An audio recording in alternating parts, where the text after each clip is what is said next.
Live from UBC Studios in Kampala, this is Good Morning Uganda.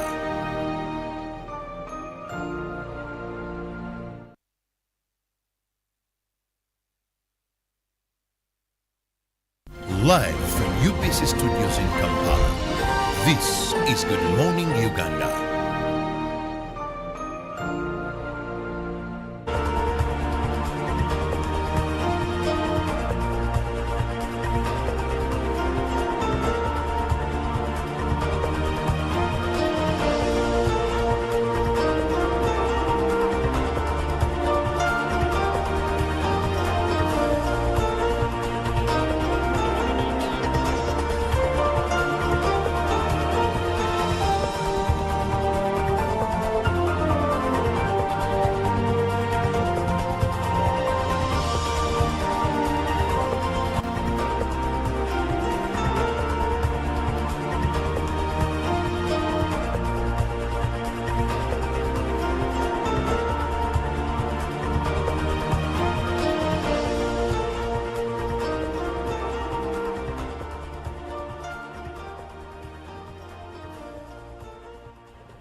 I'm hoping your morning is fresh and bright. Good morning. This is Good Morning Uganda. My name is Olive Monica Najuma here with the awesome team of three. That is Chantal Olive Akandinda, Jerome Paul Sonko, and Chirabo Robert Nyonyintono. We are here to usher you into this new week and of course the last week of September 2023. So here is where I ask you again, how far are you on the goals that you made when the year had just begun?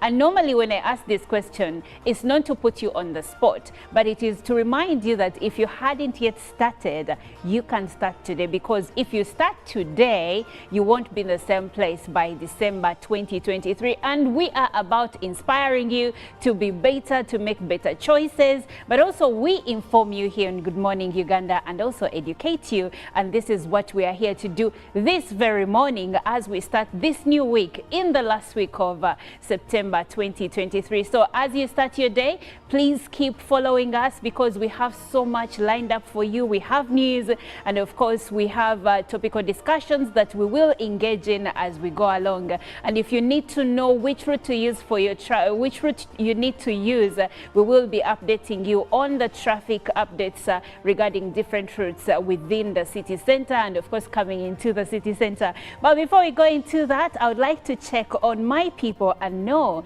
how their weekends were, and I'll start with Jerome Paul. Good morning, Olive. Good morning. Monica Najuma.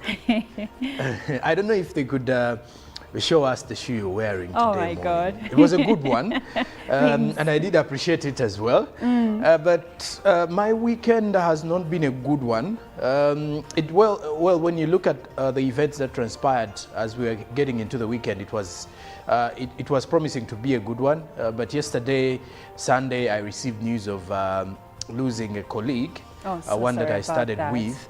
So when you look at it, you realize that life is too short at times, that someone you may see very happy on social media on a Saturday will be reported dead on a Sunday. And it clearly shows you how life can actually change within a minute or two. But otherwise, I want to say, or I want to believe, that the weekend wasn't a bad one. I also got to, to talk to my mother, who apparently is a very good viewer of the Good Morning Uganda show, by the way. Oh. And the very first comment she had was Robert Chirabo's love for coffee. Oh, yes. Because she asked me, what does the gentleman you work with in the morning have in that cup of his? So I was like, he normally comes with Ugandan coffee. Because he loves the Ugandan coffee as well. And she as well asked me a question about a basket I once wore, I think a few weeks back, where Robert was also asking the same question. And it's the same thing my mother was asking. So it was a weekend filled with some good, some good news, the other side, bad news. But here we are. I normally come in with a very good mood for a new week. So I'm not going to change the fact that besides a few cases here and there, I'm excited for the week, and I hope all the Ugandans are. Good morning, Ugandans. I'm Jerome Paul Sonko. Yes, we are excited about the new week. And speaking of coffee, good morning, the man that buys Uganda and builds Uganda by taking Ugandan coffee. Well, a lovely morning to everybody. I'll not stop promoting Ugandan coffee until Uganda Coffee Development Authority gives me statistics that our domestic consumption of coffee has tremendously improved. But as we stand as a country, we do not even consume 40% of the coffee we grow here in Uganda. So rely on exports. So please, wherever you are, take, and if you're to buy, make sure you're buying Ugandan coffee. Packaging has improved, value addition, quality has improved. We need to develop a coffee taking culture. Is it because you love coffee and you're promoting coffee that your suits are largely coffee brown? Definitely. Because COVID taught me so much. There was a time a tray of eggs here in Uganda went as far as 5,000 because we could not move our goods outside Uganda. Tourism almost went to the dogs if we did not do so much in domestic tourism. But I'm happy today we have a lot of people in domestic tourism. Ugandans, there are tailor-made packages for them. So I thought of our main cash crop being coffee. What can befall us if we do not have that? So I love a lot of coffee brown, and I think very soon I should be the coffee ambassador for Uganda. Oh, well, that's a good way to go. Now, I would like to check on the other lady on the team, and that is Chantal. And of course, Chantal, there was an event that happened over the weekend in Ntinda where robbers rammed into a depot for soda, and they tried to steal but ended up killing 2 people and only took off with 21,000 because there was no cash at that place. First of all, good morning, and of course I would like to know your view regarding the insecurity when it comes to business entities in this country. Good morning, Olive. You look lovely this morning. Thank Seems you. like you had a very wonderful weekend. I did. And I'm also hoping that our dearest viewer had a wonderful weekend. Myself, I'm doing fine, and I'm choosing to go by that. I'm next to Sonko, so I'm literally tapping into that energy of it's going to be great. It's great. It's going to be a so great yes, week. Yes, I'm doing very well, and I had a wonderful weekend. Unfortunately, for the 2 people that were shot dead in Ntinda, I think the saddest bit is that one of them was just a passerby in his car driving by, and he got shot. And this raid took place at around 8 p.m. when these people were balancing. And of course, it shows you that they had come to take whatever had been collected that day. Unfortunately, for these robbers, they could only take 2 phones and 21,000 Uganda shillings, not dollars, Uganda shillings.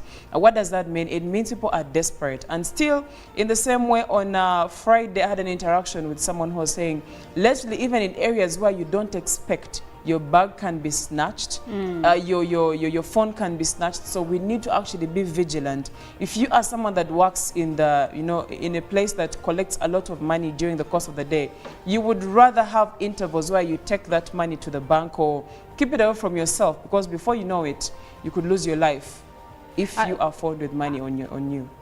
actually, that's true, and I like. It's so unfortunate that people died in this instance, but there is also something I have noticed. There was no money at the premise, because we have had several stories over the course of the year where mobile money agencies actually, where thieves would come in, kill people, and of course take off with lots of money. So it goes down to you, the business owner. If your business is in the habit of collecting lots of money during the day, like Chantal said, make sure that money is taken to the bank in the course of the day. Because if they know that there is no money at the premise, then you're going to be saving the lives of the people who work for you, even your life, if you're active in the business and you're there in the course of the day and in the evening at balancing time. But that being said, this is the moment where we share some of the local stories that we have gathered for you, and later on Chantal will be taking us through the international stories, and we will also have a press review. Well, let's begin with the First Lady and the Minister for Education and Sports, Janet Kataha Museveni, who expressed her gratitude for the enduring spirit of the late Samson Kaliba Balakamia, applauding his contribution to the education during the Samson Kiribala Kamya Memorial School celebration in Kochi Rakai district. Gent Museveni praised the selfless act of donating a girls' dormitory to the government, a facility initiated by Mama Kamya in 2019 as a testimony to the commitment to education. The First Lady, Gent Museveni, announced her support to the school's plan to construct another girls' dormitory, acknowledging the importance of expanding educational infrastructure. Gent Museveni reminded the audience about the vision of establishing a government secondary school per sub-county and deliberate decision to have a seed secondary school as day school due to significant facilities required for boarding school, including sanitation and chicken facility. Moving on, the Archbishop of the Church of Uganda, His Grace Dr. Stephen Kazimba Mugalu, has warned against abortion, asserting that it contradicts God's teachings. His statement was made during the inauguration of a maternity ward and theatre at Nyabugando Health Centre 3, situated just a few kilometers from the Mpondwe border in Kasese district. The Archbishop of Uganda, Dr. Kazimba Mugalu, has emphasized the importance of creating an enabling environment for pregnant mothers to deliver safely in healthcare facilities. He also took the opportunity to call upon all citizens to join the fight against corruption, which he believes hampers community development. He condemned the act of abortion. The Archbishop advised the government to engage the Inter-Religious Council of Uganda in the battle against corruption, asserting that faithfulness is the key to preventing irregularities within the government. His Grace visited a 7-acre cassava plantation under the South Rwenzori Diocese. He encouraged church leaders to utilize available church land to prevent land grabbers from encroaching. Moving on, the Bible Society of Uganda is on a mission to fully translate the Bible into the Rufumbira language, a significant undertaking that requires 5 billion shillings for funding. The Bible translation has a rich history dating back to ancient times, with the translation of the Old Testament from Hebrew to Greek around 300 BC. St. Jerome's work in 382 AD marked the start of translating the Bible. And finally, in the local stories, Kalangala, Chotera, Padel, Kabarore, Gulu, Mbara, and Kampala still top on the UNAIDS list of highly at-risk districts, with Kalangala at 18.2% and Chotera at 11.1% HIV/AIDS prevalence in Uganda. The Executive Director of the Infectious Diseases Institute of Makerere University, Dr. Andrew Kambugu, says it is shocking to note that over 20% of the HIV-positive population between 15 to 49 years of age in Uganda does not know their sero status. Internationally, the NASA space capsule carrying the largest soil sample ever collected from the surface of an asteroid has landed in the Utah Desert 7 years after the mission launch. We have touchdown, flight control announced yesterday. The gumdrop-shaped capsule released from the robotic spacecraft OSIRIS-REx as the mothership passed within 67,000 miles of Earth hours earlier, touched down within a designated landing zone west of Salt Lake City on the United States military vast Utah test and training range. The samples will be flown on Monday to a new lab at NASA's Johnson Space Center in Houston. The building already houses nearly 400 kilograms of moon rocks gathered by the Apollo astronauts more than a half-century ago. And away from that, President Emmanuel Macron has said France will withdraw its ambassador and end all military cooperation with Niger following a coup. France has decided to withdraw its ambassador in the next hours. Our ambassador and several diplomats will return to France, Mr. Macron said. He added that military cooperation was over and French troops would leave in the month to come. The military junta, which seized power in Niger in July, welcomed the move. This Sunday, we celebrate a new step towards the sovereignty of Niger, the junta said. There are about 1,500 French soldiers in the landlocked West African country. The decision by Paris follows months of animosity and protests against the French presence in the country, with regular demonstrations in the capital, Niamey.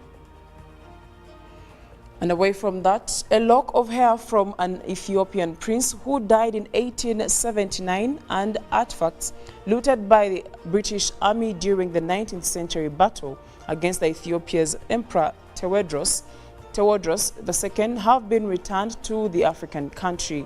The items returned to the Ethiopian embassy in London at a ceremony late on Thursday included 3 silver cups and a shield.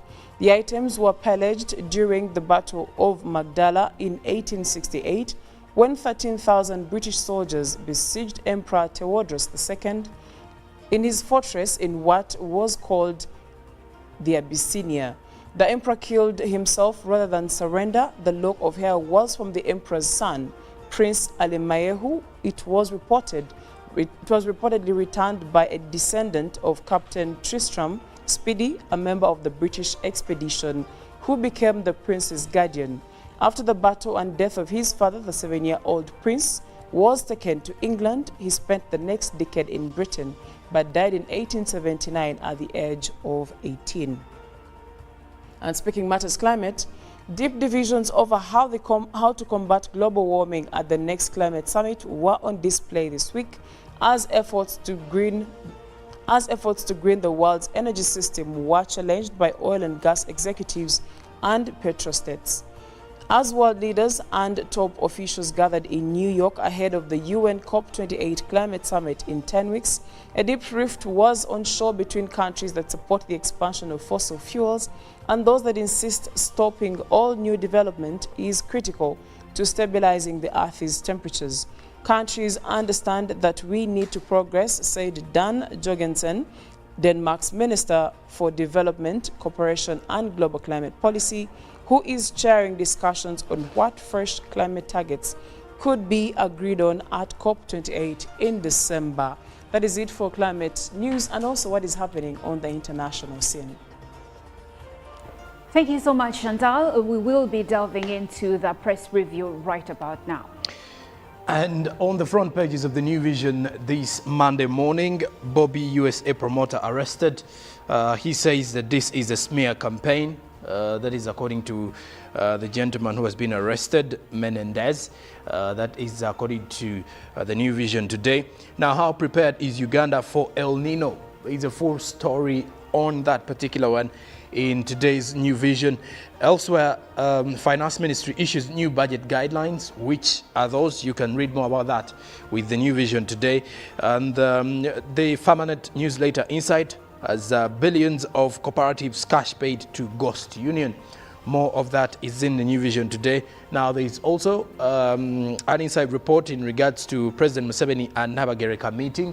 There is also a pictorial of the Queen of Buganda with the President after that meeting that happened. Now, elsewhere with the Daily Monitor, still with what is making headlines as well. Over 600 rebels stuck as CMI detains leader. More of that with the Daily Monitor. Now, in the Healthy Living, childhood cancers, why we should care. Elsewhere, your education guide is also back today with the Daily Monitor, as Makerere is set to evict 300 businesses today. Over 300 businesses today. Why is that? You can read more of that with the Daily Monitor. Now, accommodation, cancer patients and caretakers cry out for help. And the Daily Monitor is giving you more details of the same. Kabarole residents construct 40-kilometer road as how girls in Kamuli are rescuing abused peers. And in the other news, still with the Daily Monitor, top ADF commanders killed since 2015. You'll definitely be seeing the list of those. As no court business this week as anti-corruption court relocates. That and more is what is making headlines at the front pages of the Daily Monitor and the New Vision. Later on, we shall be looking at the top stories that are making headlines across the region of East Africa. Thank you so much for keeping it. Good morning, Uganda. That was it that we could gather for you this morning regarding the local and international stories. But we still have so much more for you. And we are going to take a short break. When we come back, we will be looking at the issue that is detainment of patients in hospitals. And we would like to hear your views regarding the proposition to stop hospitals from detaining patients when they fail to make payments. That and more on Good Morning Uganda. For now, we will be taking a short break and we will leave you with the inspiration song of the day from Leila James, and it is called Falling For You. UPC Studios in Kampala. This is Good Morning Uganda.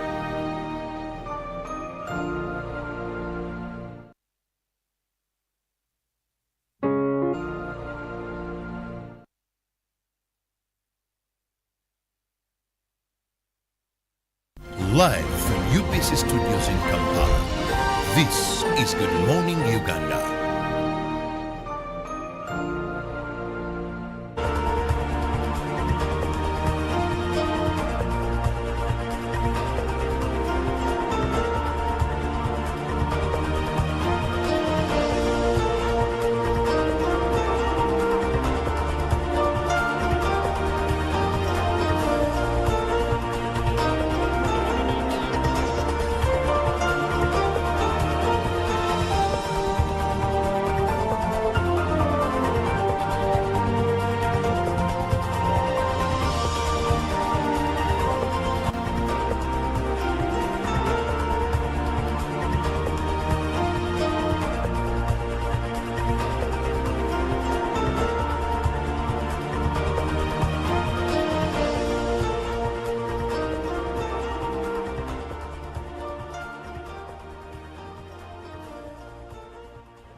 I'm hoping your morning is fresh and bright. Good morning. This is Good Morning Uganda.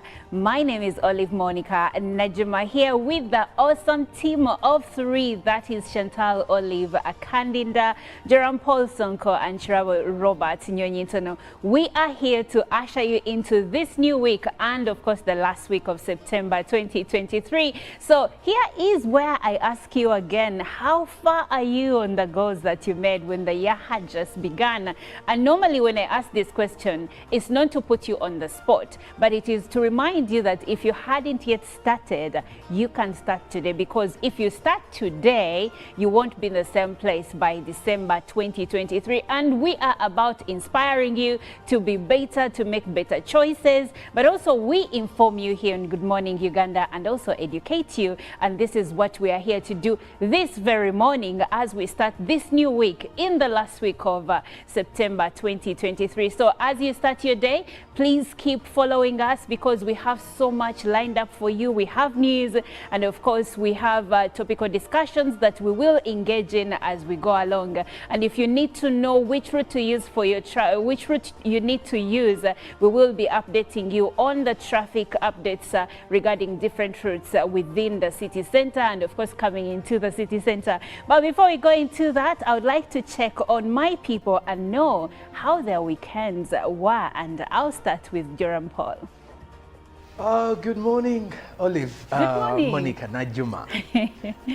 I don't know if they could show us the shoe you're wearing today. Oh my God. It was a good one, and I did appreciate it as well. But my weekend has not been a good one. Well, when you look at the events that transpired as we were getting into the weekend, it was promising to be a good one. But yesterday, Sunday, I received news of losing a colleague, one that I studied with.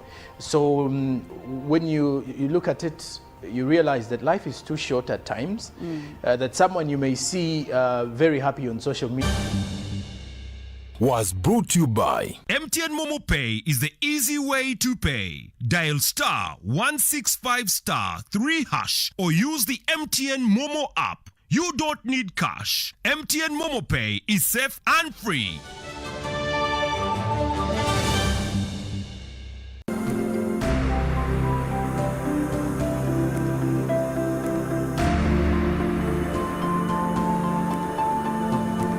seen a number of community members out there that have formed themselves into groups and have identified enterprises, agricultural enterprises, rice and all that, and they've actually been successfully cultivating them. They've gone ahead, the project has gone ahead and also introduced small-scale industries like the rice huller, the grinding mills and all that that are managed by the groups.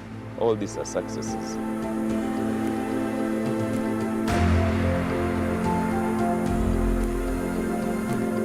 What's the best kind of business to invest in? One that connects Ugandans border to border with high-speed broadband 4G and is the first to launch 5G? What about one of the largest corporate income taxpayers in our country? Oh, the fastest growing telecom in the last 5 years. Wow! Well, here's a chance to invest in it all. Take part in Airtel's initial public offering today for as little as 100 Ugandan shillings per share. Remember, a retail investor gets 5 incentive shares for every 100 they buy and 6 incentive shares if they purchase using Airtel Money. Dial star 185 star 85 hash now to get started. Live from UBC Studios in Kampala, this is Good Morning Uganda.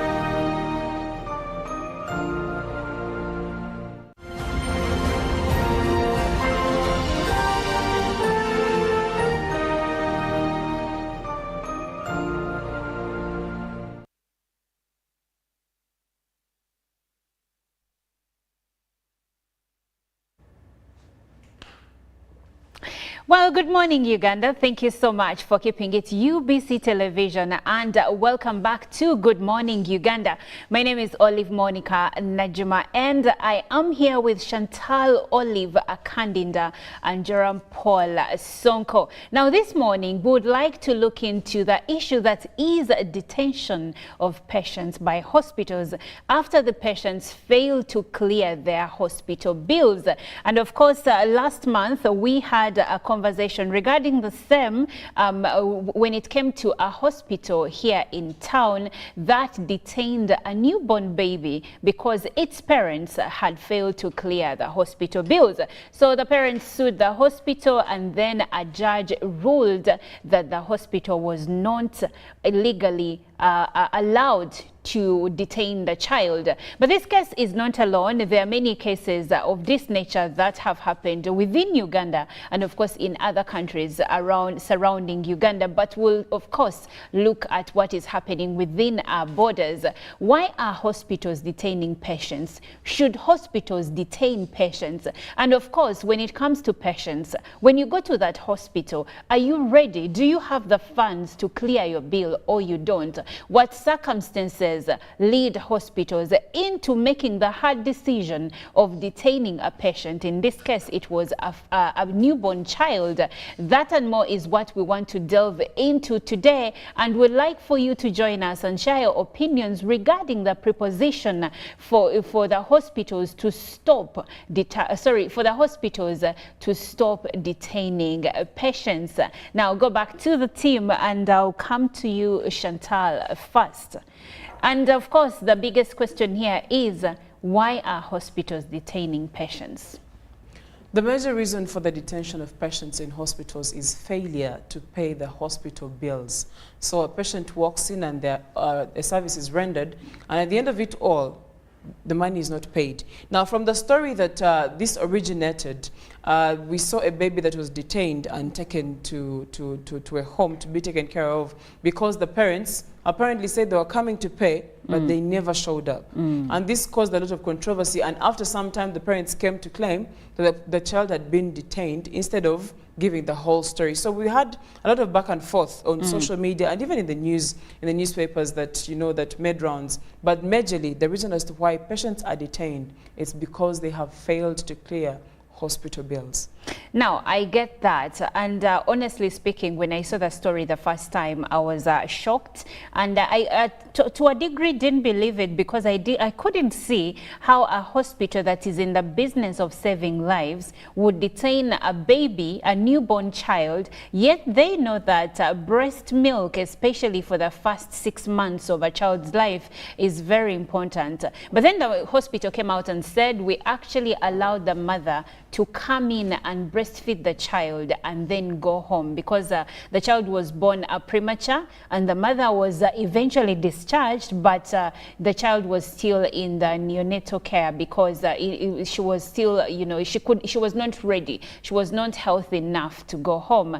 But then the mother later on said they had cleared some bill. The mother had cleared her own bill, but the child's bill, if you've dealt with a premature baby, you know how high that bill can go. Heavy, so yes, that brings us to the next point of contention. Should hospitals first confirm payment before they give a service as regards medical care?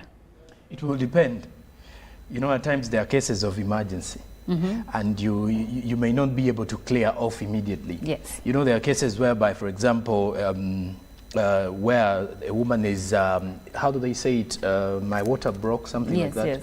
Yes. So she's coming in, they're rushing her into hospital, or cases of accidents. It may not be easy for someone who is actually taking care of this patient to first clear off this bill. So you'll have to first take care of the patient. Though there are some hospitals where they will never attempt to touch on your patient unless you've deposited even when there is an emergency. Well, we saw that during COVID-19. We have those cases that even though you have an emergency, you should deposit at least a fee because they are tired of, you know, making money, or they are tired of actually working on patients who later on fail to pay. So I think it depends on the hospital management as well, because at times you find, in cases of emergencies, by the way, there are some emergencies that come in late in the night, and there is no way you're going to start, you know, forcing someone to clear off a bill. At times, these people will be like, please be working on my patient as I go out and get the money or as I clear the bills. And you never know what happens.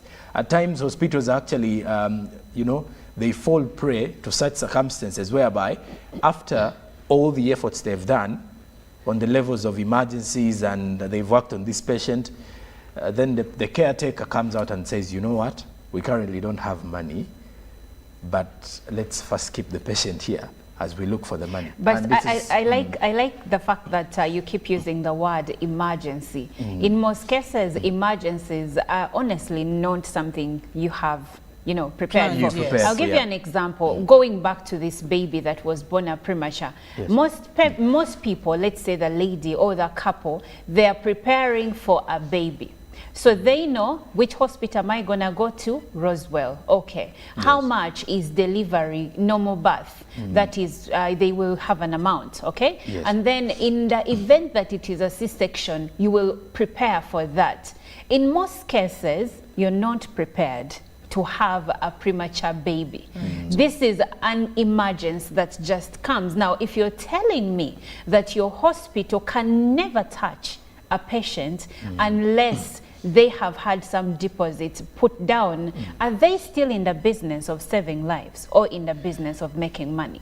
I think it has actually changed a lot lately, and health and business are now conflicting in one way or the other. Reason being, the proprietors of hospitals lately, some are not naturally into the health sector. They're not doctors. They're not doctors. Yes. So their main aim is to make money. So they've started out, they've actually opened up a hospital because it is business. They know if I start up a hospital, people are going to pay for these, you know, for these, for these services, you know, like medication and everything.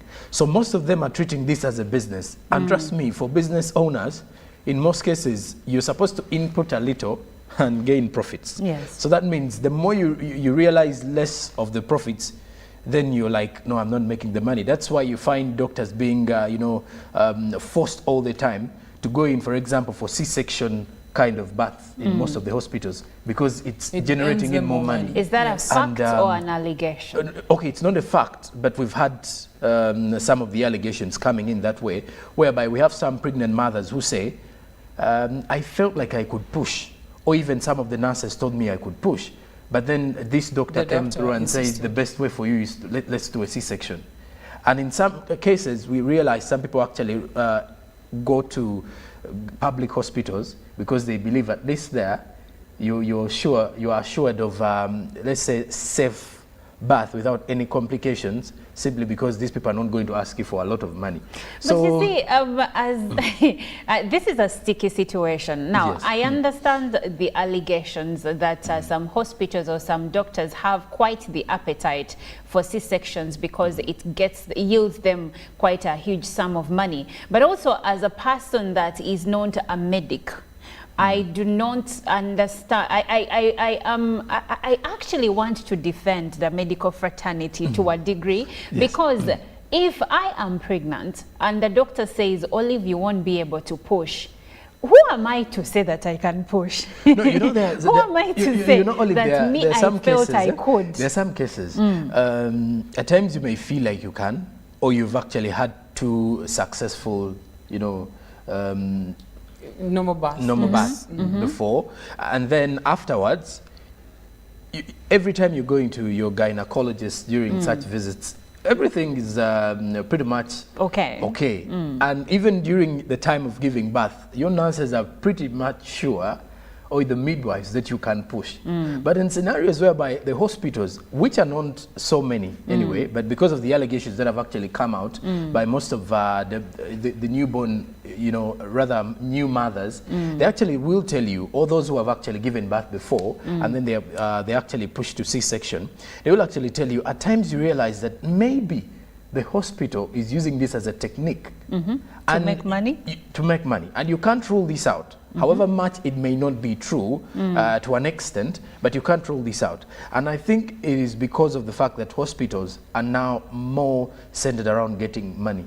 Okay. And we've actually as well seen situations whereby if a hospital doesn't have medication, you find the chief doctor there pushing you somewhere to a nearby pharmacy. Now, and at times the pharmacy may be their own. Usually that happens in, let's say, government facilities where the doctors who work there have their personal pharmacies or clinics. There are doctors who will push you into meeting them outside the government facility. They're like, if you want to see me again, this is the address, or this is where you can find this medication. But anyway, that is a story for another day. So the other question, the biggest now question is, given that we now know that some proprietors for, you know, these private hospitals are not actually doctors and they're in it for the money, then what's the government role in this? Should the government in future maybe adopt measures to avert the detainment of patients, especially in emergency cases? Now, the tricky bit here is that we are in a free market economy, and like we've already established, the truth is lately hospitals are businesses. You are rarely going to find someone who is doing this out of passion, and passion has to bring food on the table. We all know that at the end of the day, someone has to feed their family, has to, you know, handle all these bills. Someone invested in a building equipment, they're paying salaries. Thank you. And they need a profit too. And also think about the fact that the bills they incur are quite high. Just electricity bills of a hospital are really high. But when you talk about government intervention, that is where now the suggestion, what you call debt collection, the suggestion comes in. But what measures are we going to put in place? And on what grounds do we get to that point? For emergency cases, we may not have so much control. Imagine a scenario, someone gets an accident in front of one big hospital, let's say Nakasera Hospital. Are they going to leave that hospital because they know someone cannot afford that bill and take them to another clinic in one day because that's why I asked, are they still in, if they do that, are they still in the business of saving lives or in the business of making money? Because the two have to meet somewhere. There has to be a middle ground. Yes, there has to be a middle ground. The unfortunate bit right now is that what I'm seeing is the middle ground is your money. That's the middle ground I'm seeing. You either have the money or you do not. And that's of course, that's sad, but this is a standard that has been set. And this was evidenced by, of course, the emergence of COVID-19, Yes. where different hospitals were charging exorbitantly for the same service. Yes. So you would go to, there was a famous hospital somewhere in Nalia where people were parting with an arm and a leg to pay the bill. And then the same service was going for a little lower in different facilities. So what calls for this difference in pricing, and why is medical care extremely expensive in our country? Let me just take the viewers back to what is needed for someone to open up a private hospital. It is more like a business, by the way, when you look at it. It is a business. Plan Call your it hospital. that. Yeah, exactly. Let's say private hospitals. Owning a private business, let's say a private hospital business, I should put it that way. You plan your hospital, form your hospital into a legal entity, register your hospital for taxes, and then open a business account and credit card. All these are steps before you even meet the other criteria of the health fraternity. Then set up an accounting for your hospital, then get the necessary permits and licenses for your hospital. And in this case, in most cases, most of them are from the Uganda Medical Association. Then you as well get some from the Ministry of Health. And then get hospital insurance. Then you define your hospital brand. So in branding, I think it's here is when you say, maybe my hospital is Medipal or Roswell, and Roswell is a hospital for children and women, right? So this is how you define yourself, maybe your international hospital, Kampala, and everything. So now when you look at the cost of starting up this hospital, this is where we actually start getting into why hospitals are very expensive. Especially in the private sector, the private hospitals. Exactly. So when you look at more so in the urban settings, because this is where you find better hospitals in the country. So from that point, since these people are business minded, they look at the money they have actually, or the costs they've incurred at the starting point. So that means the very first years of operating business, they have to make sure that they are gaining back their money. And in the long run as well, you realize that you want to, get the profits as soon as possible, because the cost of doing business in Uganda, first of all, we have to understand that it's really high because of a few taxes here and there, and of course because not all Ugandans can afford some of these services. Then at times you realize that the hospital proprietor will have to pay off different bills to survive in the business. So that is a point as to why most of them become too expensive. And in the long run, we hear cases of patients being detained because first, you have not cleared my bills, so you expect me to continue running business when you've not cleared yet have finished working on you. And one thing I do appreciate, by the in most of these cases that we've seen, it is after a patient has actually been taken care of, in most cases. After the patient has been taken care of is when we hear these cases of they have been detained, because as after a patient being taken care of, now they are more happy, or let's say they've survived whatever they've actually been suffering from. So the hospital is like, since we've actually worked on you, please pay us, or not, you're not going to leave the hospital. The other thing that sometimes happens is that these patients go into these hospitals with insurance, and probably with in the private Let's sector. say the planned patients. Planned patients. Planned employees and planned For planned members. Yes. Anyway, so I've also had complaints from patients who are on insurance, and they say that they go into some of these hospitals, and the rate at which the hospital goes into the insurance, the premium that they have, so that they can now pay cash, is also high. So there is a whole other conversation to have there. Because some people say hospitals have become greedy, partly because the insurance companies take long to compensate them, so they have to run through your premium so fast so that they have some cash coming in. So that they have some cash coming in from you. You asked the question about why we have healthcare expensive in Uganda, and please note that from last year to today, healthcare has increased by 30%.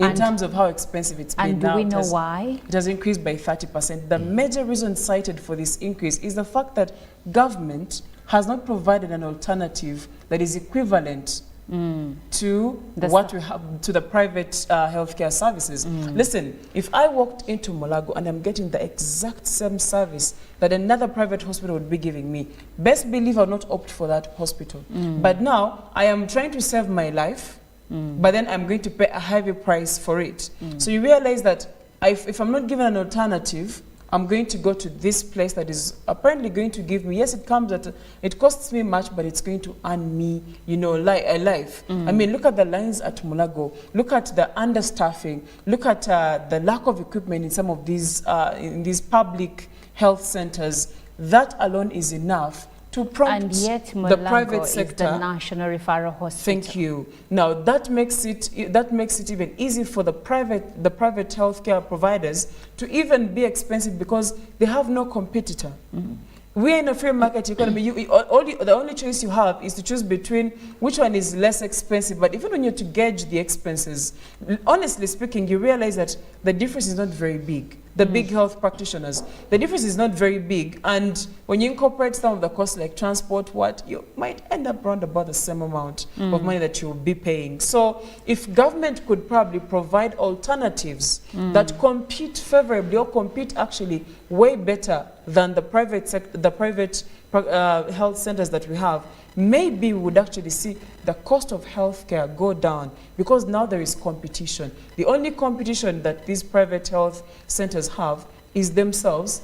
And I mean, it's more like how we can have a line of boutiques. Whoever sells, well and good. There is the closest, well and good. The one with best customer care, well and good. You understand now? Those are the factors that they play around with, given the fact that it's a free market economy. So, in as much as it is a free market economy, is it okay? Is it viable for the entire health sector?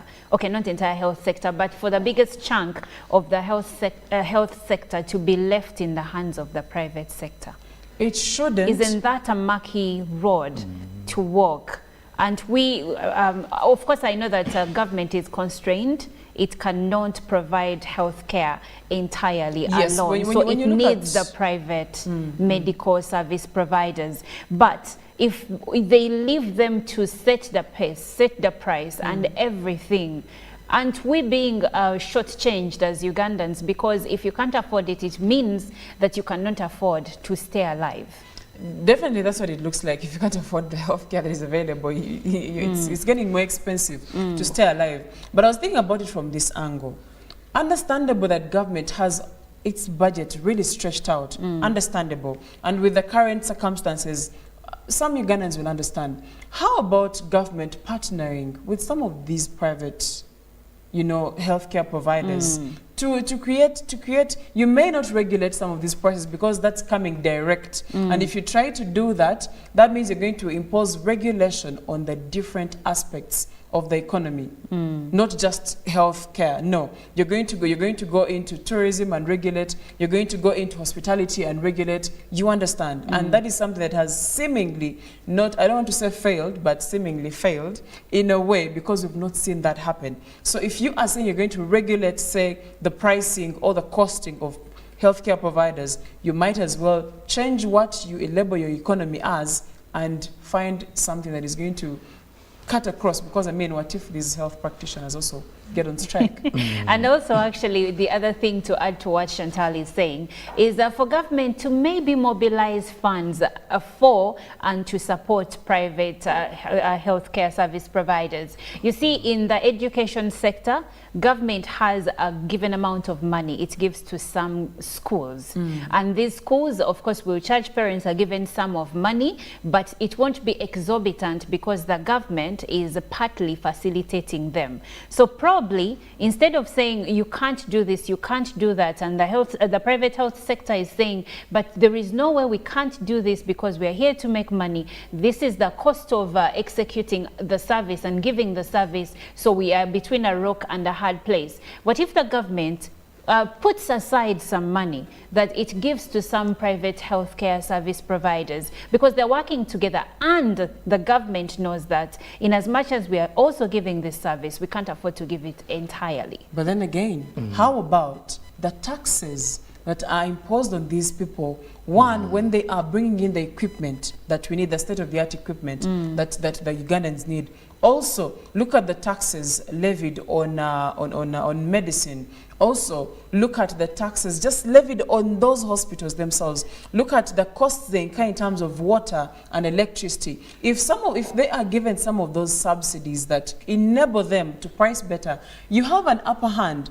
If you can tell this person, listen, I've given you these subsidies, I've tried to make life or business a lot easier for you. Please ease up on the patients and enable them, get health care. But those are partnerships you're talking about. I believe you're suggesting user fee exemption mechanisms. Something like that that will enable government and these private health practitioners come to a table where they agree that it's not entirely a regulation, but we are here to, work the primary role, yes, work with you to make sure that you stay in business, but also we don't lose lives as Ugandans. Because I also figured that at some point, Ugandans are starting to feel like the government does not care about them.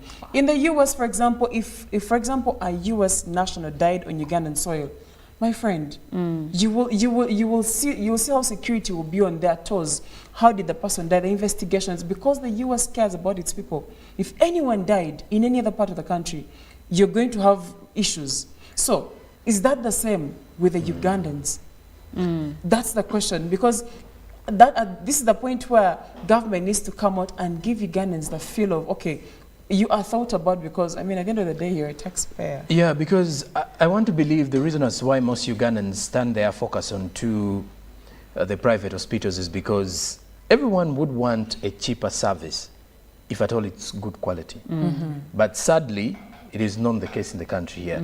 And I'll use an example of public transport in this country.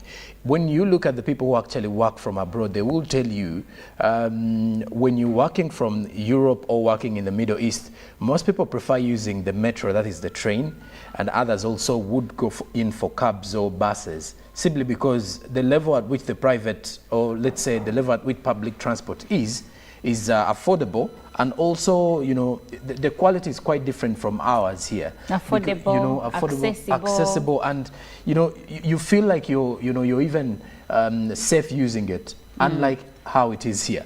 But when you look at our kind of situation or our kind of economy here, I think even the government supporting the private, hospitals isn't really needed at this moment, because for the private proprietors, however supportive the government will be, theirs is always to make profits. So they will find a way of making sure they add more money to that particular, bill or medication. I think whatsoever. we are being a bit negative here. I believe that partly the reason why they're expensive is that they have to do it all themselves. They don't have tax incentives, so everything is expensive. Are you bringing in a PCR machine? It's going to be expensive. True. Are you bringing in, a machine for mammograms? It's going to be expensive, okay? But if the taxes are low, or even not there at all regarding some equipment, that service might actually become cheaper. No, there is no way they wouldn't put any taxes anyway, simply because these goods are being imported. But I think we can find a way. I do understand. You see, the same way we give tax holidays to investors, exactly. we could give tax holidays to the private hospitals. To the private That's what I was hospitals, or saying, not entirely holidays, but we could find areas where. But then, we how can about give if government can exemptions. just extend these quality services to the public There is hospitals? that That's what I because suggested there as well. we're 'Cause going to that- see many Ugandans going to these public hospitals, because at least they know if you're going to a public hospital, the only extra fee you will have to pay is when you have cases of operation and everything, surgeries and all that, and then you at least expect that we shall not be having cases of patients being detained, regardless of kind of emergencies and that. But for now, you'll expect a private hospital to detain a patient. Once you're in business, you're not offering free services, really. Well, we'd like for you to have an opinion, share your opinion with us on the government's proposition to deter hospitals from detaining patients. Share your views on the government's proposition to deter hospitals from detaining patients. You can reach us on WhatsApp number 0709602592. And if you are on the X app, the hashtag is UBC KCGMU. So we would like for you to share your opinion. Should hospitals detain patients or should they not? Should they be deterred from detaining patients or should they not? And I have a few views coming through, and the first one says government is the problem. Healthcare, education and security cannot be left in the hands of the private sector. Find out about the cost, money demanded.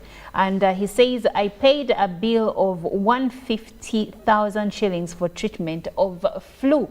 Ugandans are on their own. And this one says, please, when you write through, kindly leave your name. We would like to know who is sharing their views. And this one says, hello, this is Karuhanga Patrick.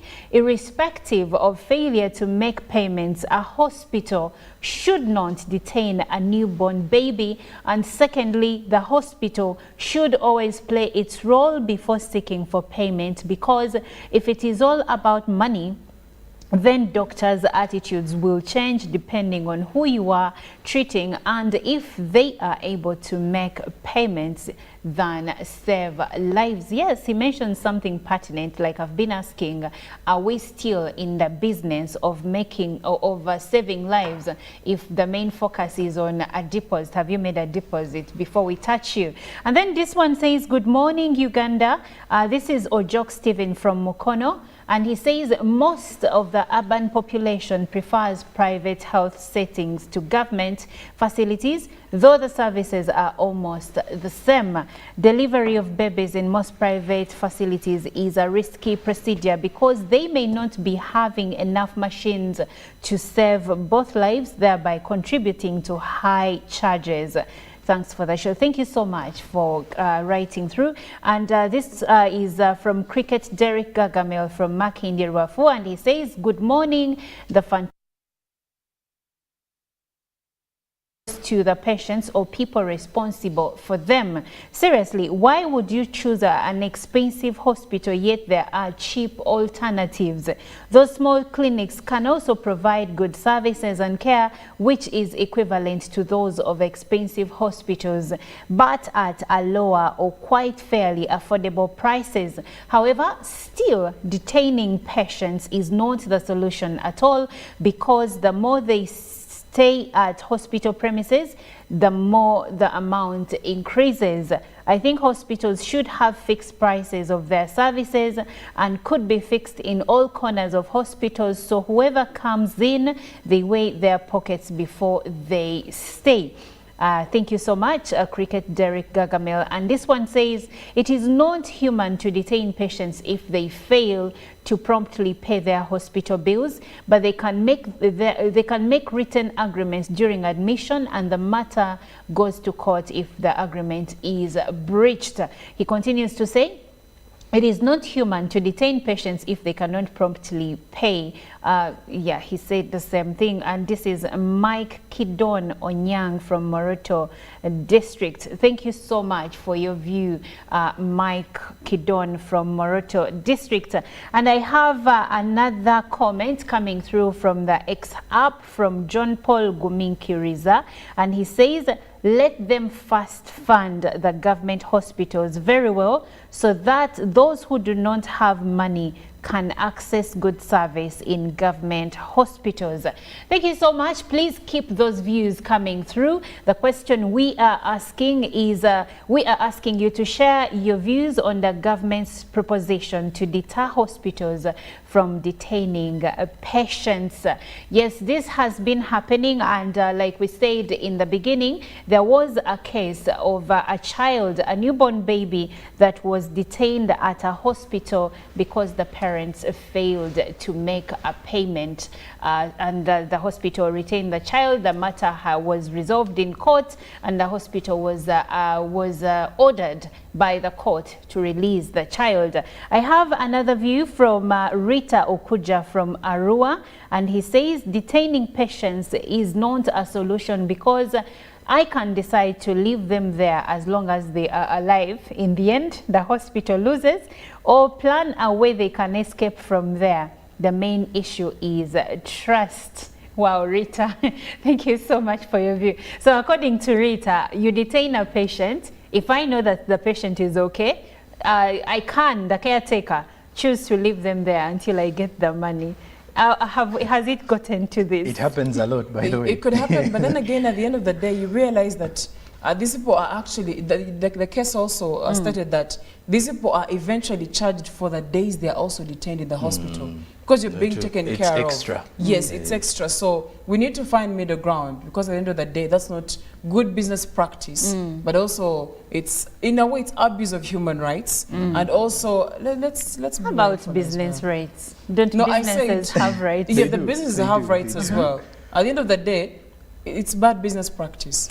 I remember when I had my last child in Zambia hospital, there was this lady that had not sorted her bill, and she had stayed there for quite some time. But what I learned then, I don't know if it is the practice now, is that for them, they would not charge you for the extra days. They would keep your bill at that until you clear, but you would stay there. You would stay there, because there is another hospital where I still went to visit a friend that had given birth, and there was a lady in the ward. She had lost a baby, but at the same time she could not afford to clear the bill, so she was there until the bill could be paid. And apparently some people stay in hospitals for months.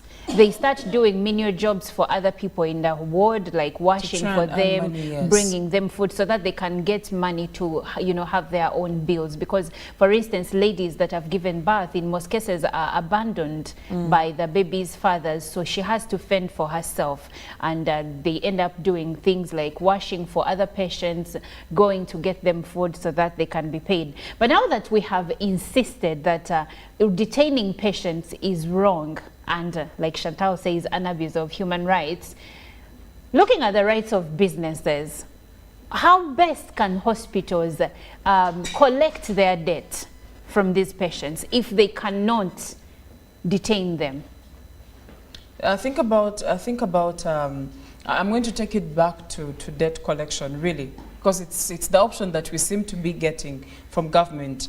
And if hospitals are to protect themselves, honestly, the person you are detaining, unless if you're detaining them so that you prompt their relatives or whoever cares about them to pay the bill. That's usually the rationale, like in the case of this baby. But then again, what if I am the only person who can give you that money?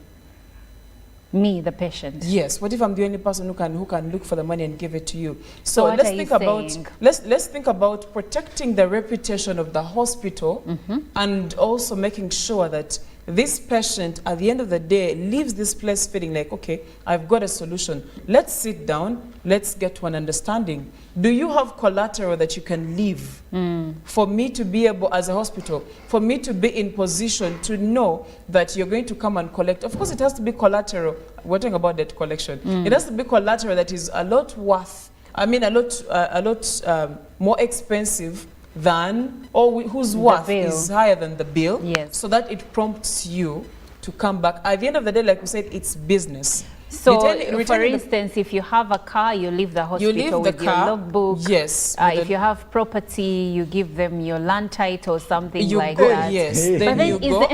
But now we are turning the hospital into something like a bank. Yes, but then again, how do you protect this hospital from such things? At the end of the day, if I cannot... You're going to make becoming sick crime here. But let me ask you. We are looking at the business aspect of it, because a hospital is, in as much as it wants to save your life, let's not, of course, here we are not considering the exorbitant prices that sometimes don't make sense, like what happened during COVID-19. That is on you that chooses to go to a particular hospital. Exactly. But in the case where the bill is not really bloated, but you can't afford to pay it, and the hospital needs to collect its money, there has to be a way. Right. So anyway, what would be your parting shots, Mr. Sonko? My parting shot would stick to private hospitals and making sure that they encourage their patients rather to pick up insurance policies. I think even the government should as well, you know, remind Ugandans on the issue to do with insurance or picking up insurance policies. Some private hospitals have these packages available whereby you prepare yourself for any sort of emergency. And then furthermore, government should as well extend these quality services. I stick to the word quality because the reason as to why people opt for private hospitals is because the quality services are provided from those ends. So I believe government should extend these quality services to the public hospitals as well, because this way we shall be seeing Ugandans going into the government hospitals more so that we avoid some of these case scenarios. But also to the Ugandans, if you are working in an environment whereby you're earning some good money, or it may not be as much as it is, but please try to save some money for insurance incidences, more so health insurance, because we all know health is wealth. So you need to clearly keep yourself health-wise safe. Miss Akandinda, what would be your parting shots in 3 seconds? Well, my parting shot would be government, instead of putting forward something like this, let's get to the detail of what can be done to harmonize. These hospitals are really doing so much when it comes to providing better service delivery or better healthcare to Ugandans. So the best we can do is support them to enable them, maybe reduce on the costs and also go easy on the patients. But also, please go to a hospital you can afford. Thank you very much. Yes, that is very important. And I will end with these two comments. This one says, good morning. I'm James Musai, Guam 70. On the topic, I give an example of the recent parents whose baby was detained because they failed to pay the bill.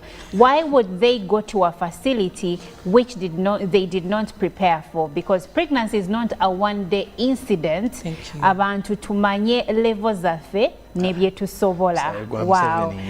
Seth A says this really shows how the government has decayed hospitals to retain patients because they are poorly funded. Thank you so much. And I end with a comment saying government should reduce taxes on imported medicine and giving these private hospitals some tax holidays so that they also reduce on the medical bills. You didn't leave your name, but thank you so much everyone that has shared their view and everyone whose views are still coming through. Time is against us, so I can't read all of them, but this conversation continues on the X app. The hashtag is UBCGMU. My name is Olive Monica Najuma. We are going to take a short break, and when we come back, we will have the GMU business review, and of course we will have traffic updates, and later on sports and agenda.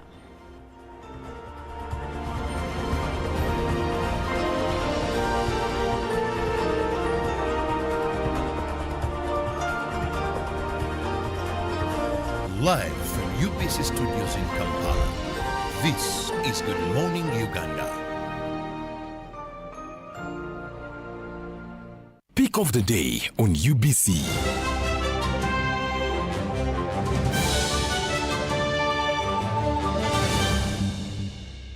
Was brought to you by MTN Momo Pay is the easy way to pay. Dial *165*3# or use the MTN Momo app. You don't need cash. MTN Momo Pay is safe and free.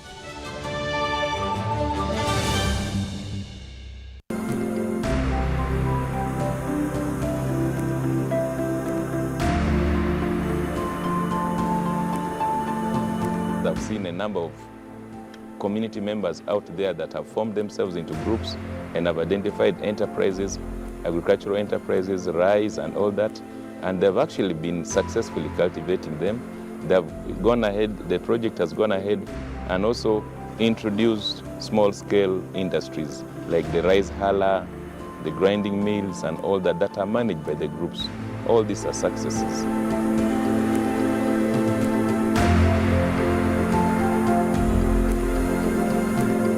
What's the best kind of business to invest in? One that connects Ugandans border to border with a high-speed broadband 4G and is the first to launch 5G? What about one of the largest corporate income taxpayers in our country? Oh, the fastest growing telecom in the last 5 years. Wow! Well, here's a chance to invest in it all. Take part in Airtel's initial public offering today. for as little as 100 Ugandan shillings per share. Remember, a retail investor gets 5 incentive shares for every 100 they buy, and 6 incentive shares if they purchase using Airtel Money. Dial star 185 star 85 hash now to get started.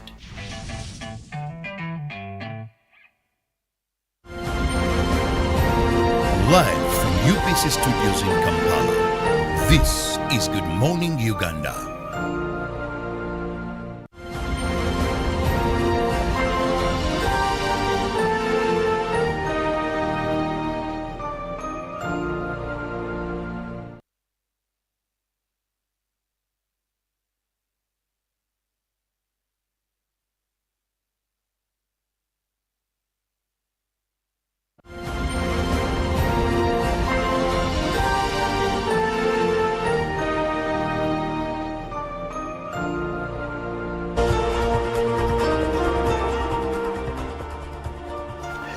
Hello there, good morning again. We have 15 minutes to 8 o'clock. It is Good Morning Uganda business this particular time.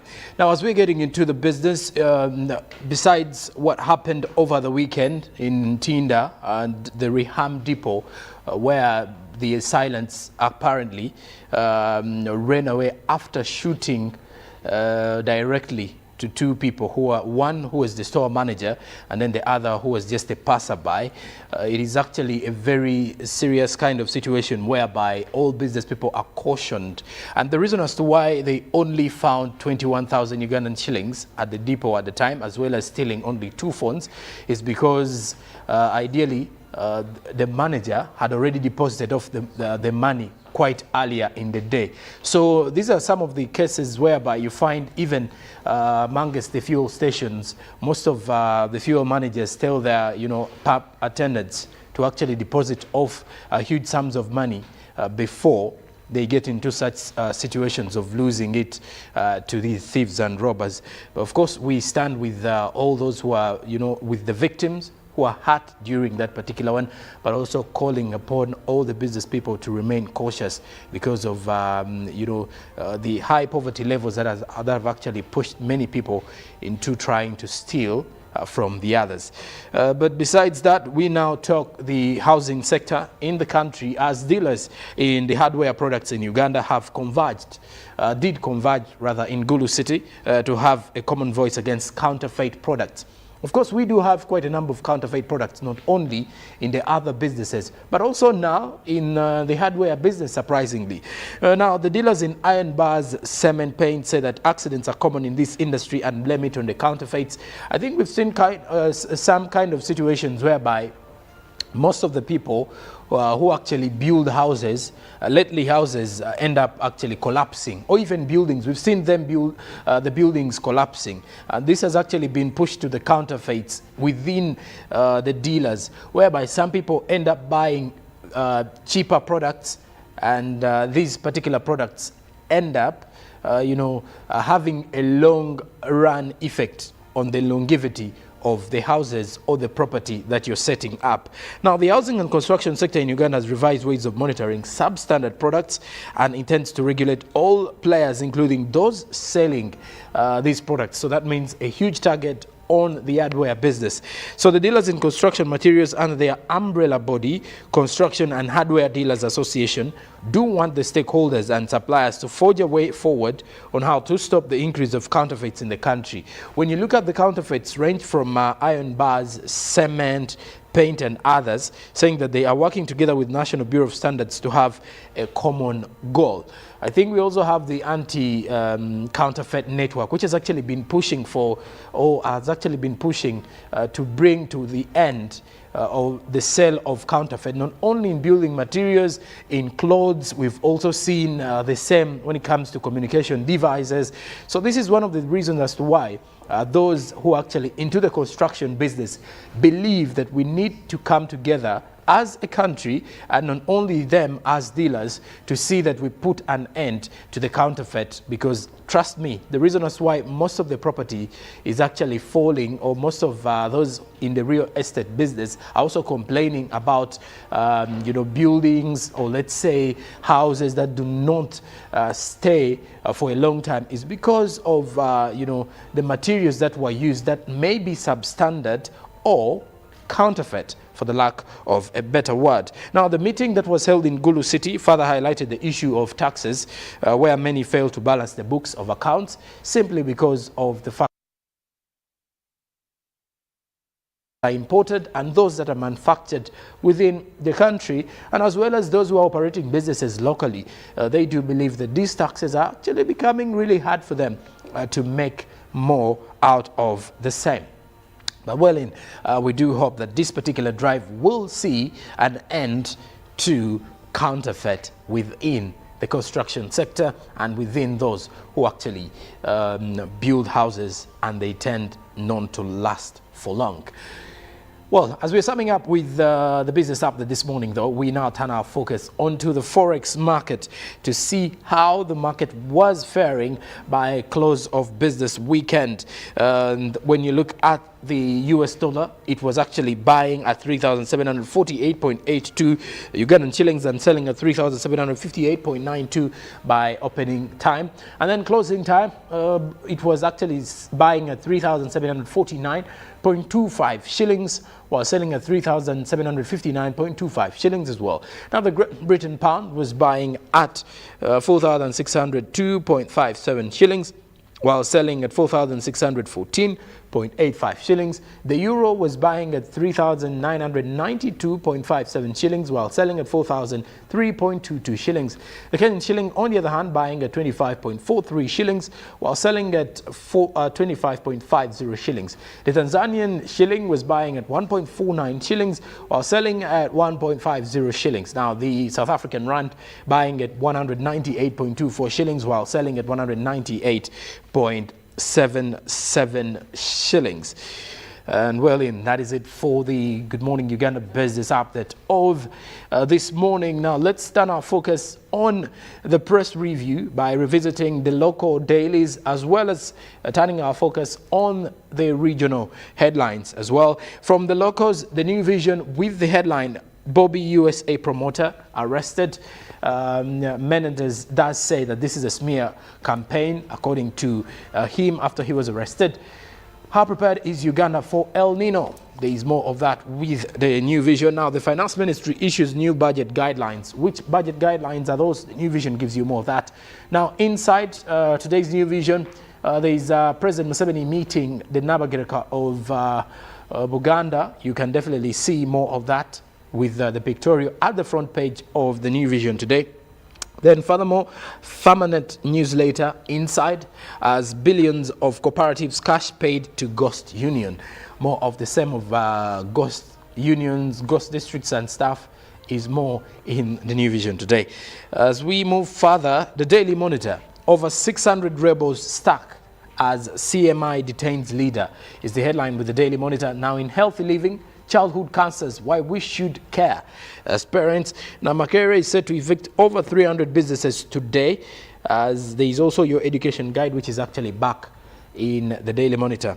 Now, in the issue of accommodation, cancer patients and caretakers are crying out to the government for help, as Kabarole residents construct a 40-kilometer road. In the other news, top ADF commanders killed since 2015. There is a list of those top ADF commanders that have been killed. And then no court business this week, as anti-corruption court has relocated. That and more is what you can find out in the Daily Monitor. Now, across the region, the East African newspaper that comes up every Monday. But before that, we turn our focus to the Daily Nation with the Daily Nation in Kenya. Housekeeping, Ruto has called a meeting of UDA election, of the UDA elected nominated leaders next week, as the headline is saying, trouble in paradise. Now, not so fast. Mora, will you marry me? There is more of that with the Daily Nation.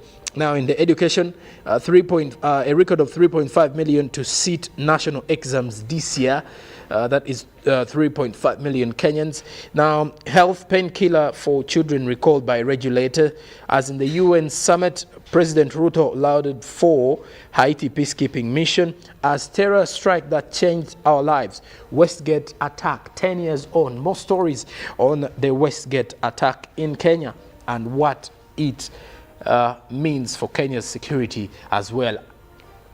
Lastly, from the press review though, is the East African newspaper. This particular edition does come out every Monday. The fourth, Rwanda's President Paul Kagame has said he will run for the fourth term in 2024. More of that report with the East African. Now, why Somalia wants Artemis drawdown halted. More of the report with the East African. Now, Ruto Kagame seek deals with U.S. investors. As in the magazine, Nigerian singer Rema will not come down just yet, according to what the East African is reporting today.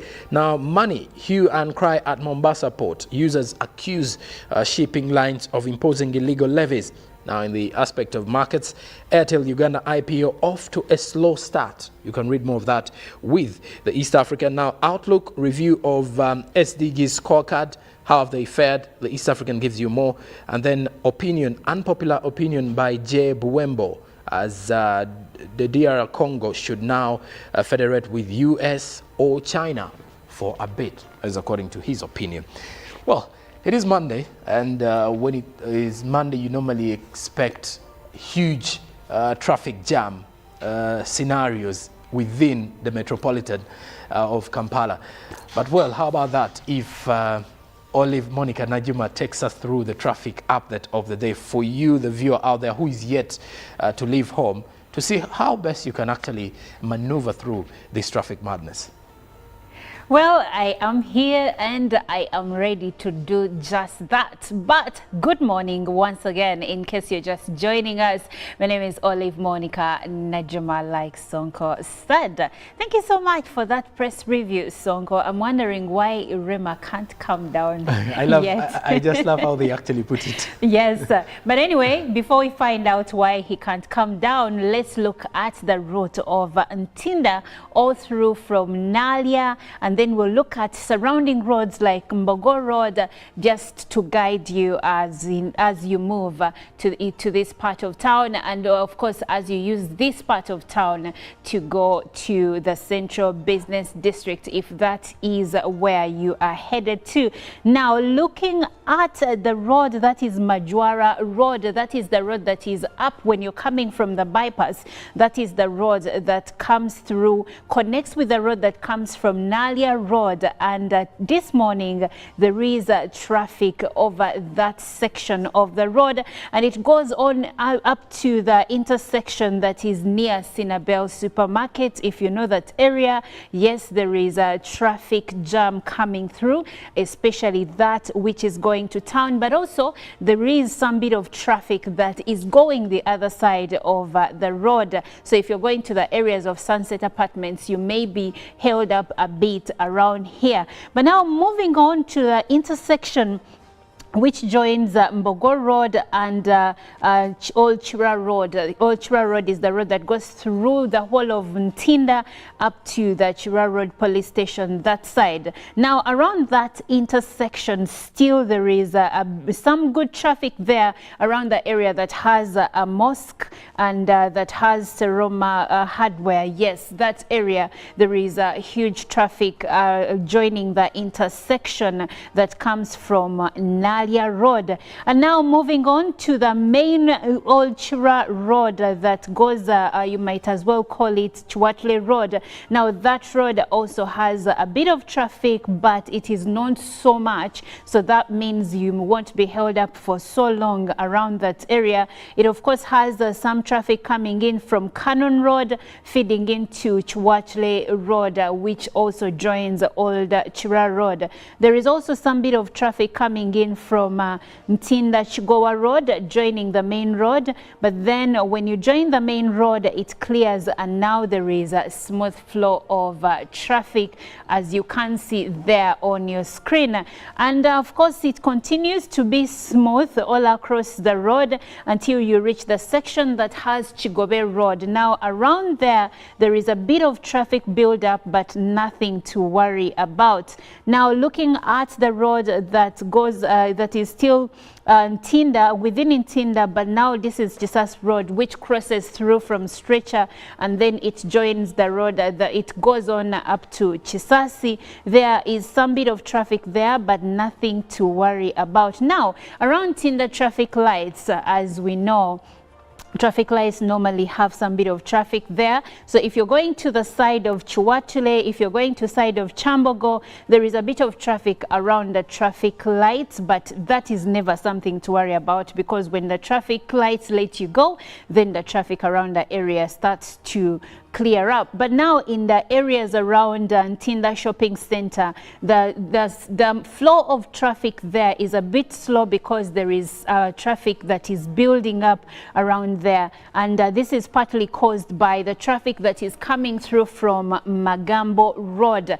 Today I don't know what is happening, but Magambo Road is fully red, which indicates that there is huge traffic coming through from that side of town, and it is obviously feeding into Bukoto Ntinda Road. So the area of Bukoto all through has huge traffic there, as you can see on your screen. There is traffic there, red zones and orange zones, all of which indicate huge traffic along the road. Now going back to Old Chira Road, there is some bit of orange zones there, but it is not much. And of course, when we look at the areas of Ntinda 2 Road, actually there is smooth flow of traffic there. So if you're going to access the city or Nakawa through that road, you're good to go. But along Frobel Road, there is some bit of traffic there as you move to Old Chira Road and you know, try to come to town. And the traffic on Old Chira Road goes on and on.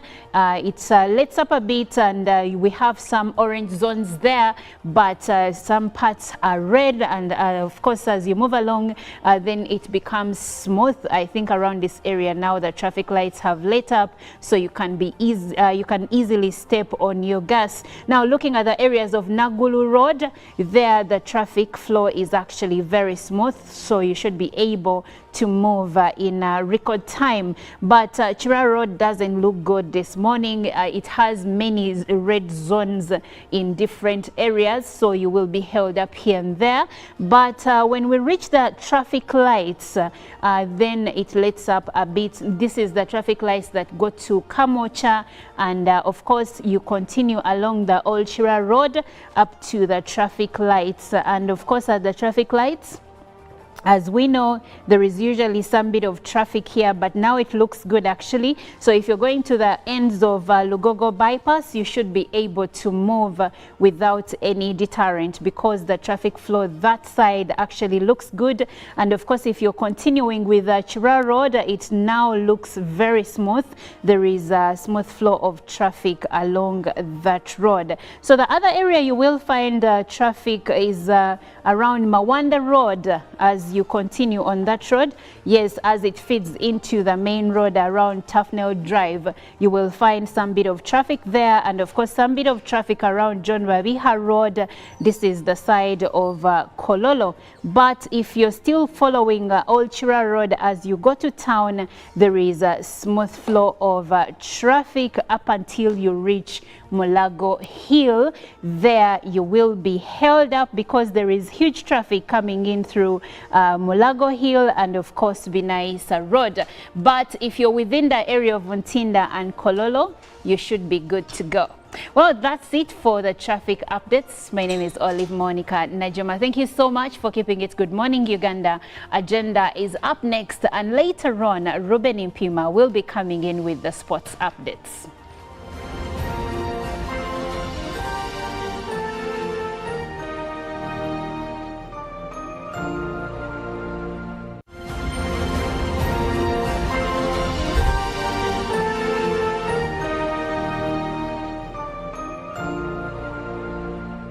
Topic of the day on UBC.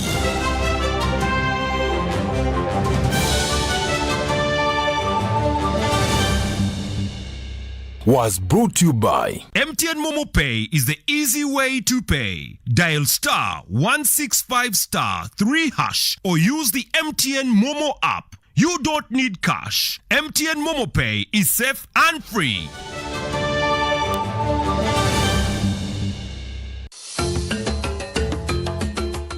Did you know that the Uganda flag was adopted on the 9th October 1962? This is the date that Uganda became independent from the British Empire. The Uganda flag was designed by Grace Stewart Katebarire Ibingira. It consists of 6 equal horizontal bands of black on top, yellow, red, black, yellow, and red at the bottom.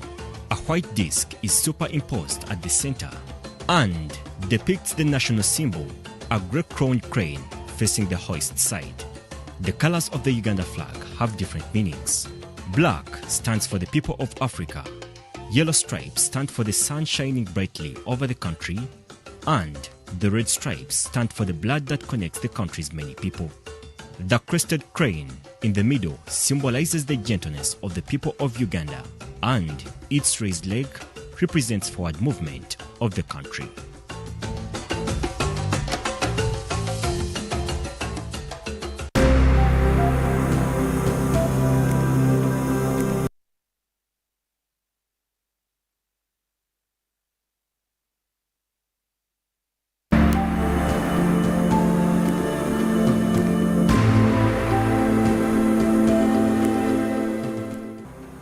We are running the program of parish development model.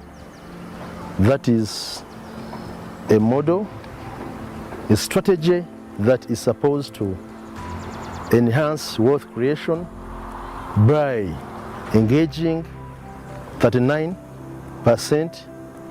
of the population that is not into the money economy. So far as a district, we have 56 parish development circles, and they have accessed funds. Last year we received about 560 million shillings, of which we have disbursed that money to them, and each beneficiary receives a maximum of 1 million shillings.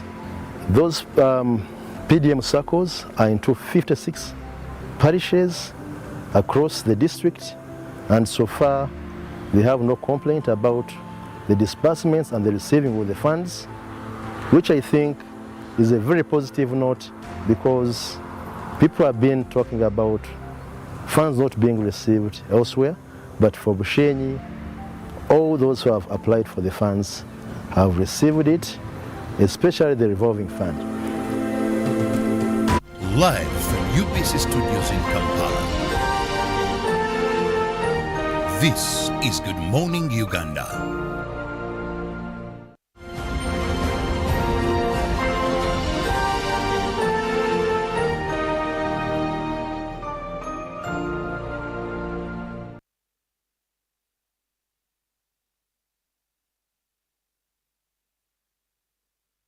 A lovely morning to you, and thank you so much for being with us on UBC TV. Welcome to Good Morning Uganda Agenda.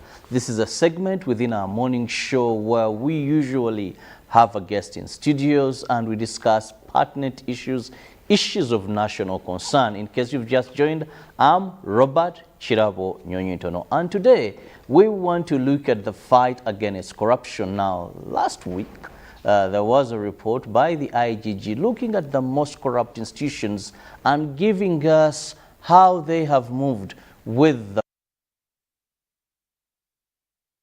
Well, among the top, we had Uganda Police Force and the local governments. Now, what is very disturbing is that government, through decentralization, releases a lot of funds to come and work in our communities at the local. Very big problem, because most of these funds sometimes end up not going where they should be going. When we look at police, these are law enforcers, and also there are the people that are mandated to investigate and handing information for prosecution regarding corruption. But we find that a lot of corruption is manifested as they are doing their work. Now, join me welcome the Deputy IGG, Dr. Patricia Achan Okiria, who is always very welcome to be part of the show when we invite her for information regarding how best we can all fight, because no single Ugandan is not affected by corruption. Annually, we lose 10 trillion due to corruption. Now, just think of how much that is of our budget, of the 52 point something trillion, if you're losing 10 trillion to corruption. You're most welcome, Madam, and thank you for honoring our invitation. Thank you very much. Good morning, viewers. I am very happy to be part of this conversation this morning. Thank you. Now, to begin with, when we talk about the just release report giving us information, this is not the first, Madam IGG, but somehow we see the same institutions making it to the top list. What is not happening right? Well, like you've rightly indicated, we have been preparing reports to Parliament. We submit biannual reports to Parliament. And each time we submit these reports, the institutions that are closer to the people are the ones who normally rank the top because of the nature of the work they do. One, they deal with service delivery. For instance, when you look at the Uganda Police Force, it is close to the people. They are established by the Constitution and the Uganda Police Act, which gives them the responsibility of serving the people directly. They deal with issues of crime, and in the process of handling those criminal matters, they are always in touch with the people. But nevertheless, in every basket of apples, there are rotten apples as well. So we sometimes receive cases of corruption from the police. It manifests in form of bribes, like you've seen people taking tips and bribes and so on, and that is how it ranks high, because they are closer to the people. With the local government, again, we normally receive lots of cases from local government through our monitoring and inspections, through the different approaches we take from the Inspectorate of Government. We note that local government is ranking high because of the nature of the work they do as well. They're also very, very close to the people in terms of service delivery. However, the report of the Inspectorate of Government to Parliament this last financial year basically discloses the work we do in the different directorates in the Inspectorate of Government, and it highlights our findings and ranks the institutions in terms of how they have performed. But we are doing that basically so that Parliament, being the oversight institution, can basically bring this to the attention of the responsible institutions so that they can take note and improve. And then we have the zero tolerance corruption policy, which should be disseminated as well. And each institution needs to unpack the zero tolerance corruption policy and look at the strategies they can apply or come up with in order to fight corruption in the respective institutions. Because corruption has become like a cancer, and like you rightly said, it is growing each and every day. And if we don't do something, then the country is going to lose. Like we have in that report, we lose approximately 10 trillion annually, which is quite a lot of money and can be used to do a lot of things for this country. But in the Inspectorate of Government, we have strategies, like you have heard us saying, we have the preventive strategy. We also have the enforcement strategy. Under the preventive strategy, we are basically creating awareness, impacting people with knowledge on how corruption manifests itself, on how we can prevent corruption, and how the citizens can participate in the war against corruption. We also do enforcement, where we actually sanction investigations, and we may also sanction arrests and prosecution of these corruption-related cases. And that report basically highlights on how we have performed, including on the enforcement of the Leadership Code Act. What was the compliance rate? I see we performed at 81% in terms of compliance, meaning that there are those 29 who did not or 19 who did not comply. So we are now tackling the 19 and finding out why and preparing their files for submission to the Leadership Code Tribunal. Yes. Now, when we look at, and we have laws in this country that are against corruption. We have institutions in this country that are against corruption. But then why do we see corruption still growing? Yes, we have arrests that are being made, we have funding, but with these institutions, one would think the levels of corruption reports would now be so more. Of course, there's some improvement as far as certain measures put in place to curb, but still we see corruption growing day by day. Even when someone leaves an office, even those that come just take over the same. Are these institutions not working? Madam IGG, is the corruption? What are we losing out here or failing to do as a country? Thank you very much. Maybe I can start from the institutions. When you look at the institutions involved in the war against corruption or involved in fighting corruption, there are a number of institutions, and we cluster them as the Interagency Forum in fighting corruption. And each institution is set up by law, and has got a mandate and plays a very significant role in the fight against corruption. And we believe in complementarity. One of the strategies we have in the Inspectorate of Government is to implement that sensitization program I was talking about, and we do not work by ourselves. We encourage partnership and strategic alliances, and that is why we partner with other anti-corruption agencies in doing this work. And you realize that when we work together, for instance, with agencies like Office of the Auditor General, Directorate for Ethics and Integrity, PPDA, CID, Financial Intelligence Authority, you find that we can effectively coordinate the anti-corruption detection, prevention, and enforcement because of the partnership.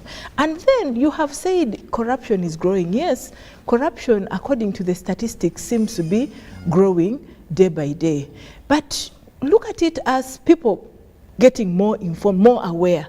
Because people are more aware, then several of these cases are coming up, and then they're saying it is growing. But I know that people are getting more aware, people are getting more empowered, people are getting more knowledgeable on corruption and how it takes place. They have stopped this perception of saying, these are government things, let it be. They are now more alert, and they are able to bring up real good cases which are prosecutable before the Inspectorate of Government. Then engagement with state actors. We are strengthening engagement with state actors because we have to engage with the chief administrative officers, the town clerks, the local government experts, the KCCA executive, the mayors, division speakers. Why? Because we want to remind them of their responsibility to deal with the problem of corruption. And we engage with them basing on the cases we have received, touching on those different institutions. So this engagement basically helps us, first of all, to create more collaboration, but also to keep reminding the people, the stakeholders, of what their responsibilities are in fighting corruption. We also do engage with non-state actors. But other than these engagements, it's very important for our country in the different levels to embrace integrity planning and integrity management, which is very key for strengthening systems in fighting corruption.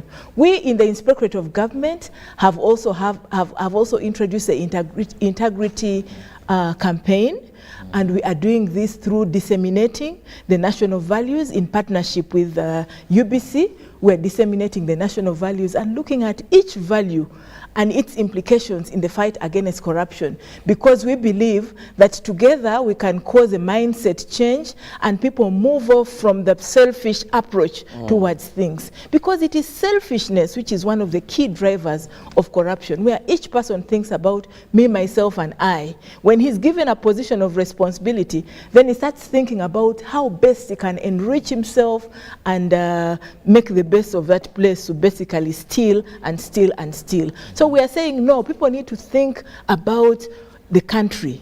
People need to think national. What is good for the common good of all?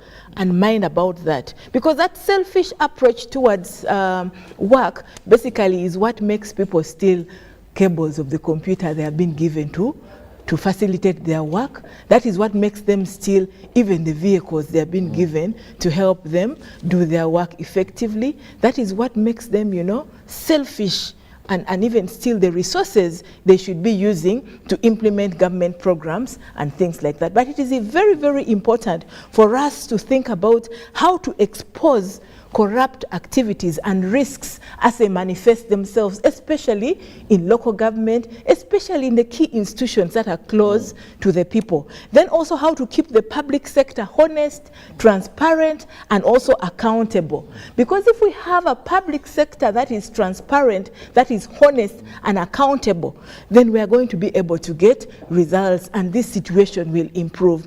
If you go to the local government today, in their offices at this time. Some people still come, enjoying the others first go to their gardens, others first go to the markets, and so on.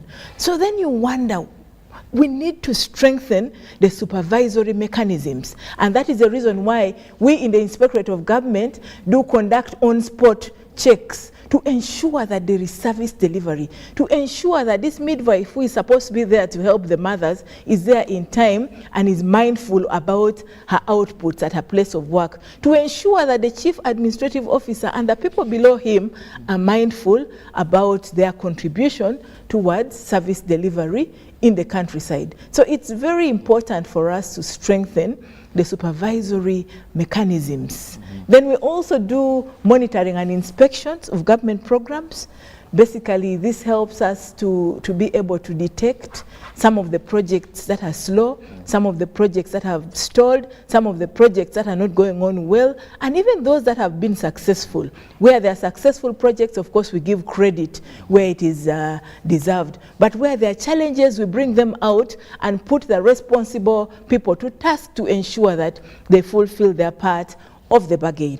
And then another thing, we need to ensure that public employees act in public interest. What is public interest? We have talked about the common good. Public interest. If you are that police officer handling traffic, are you serving in public interest?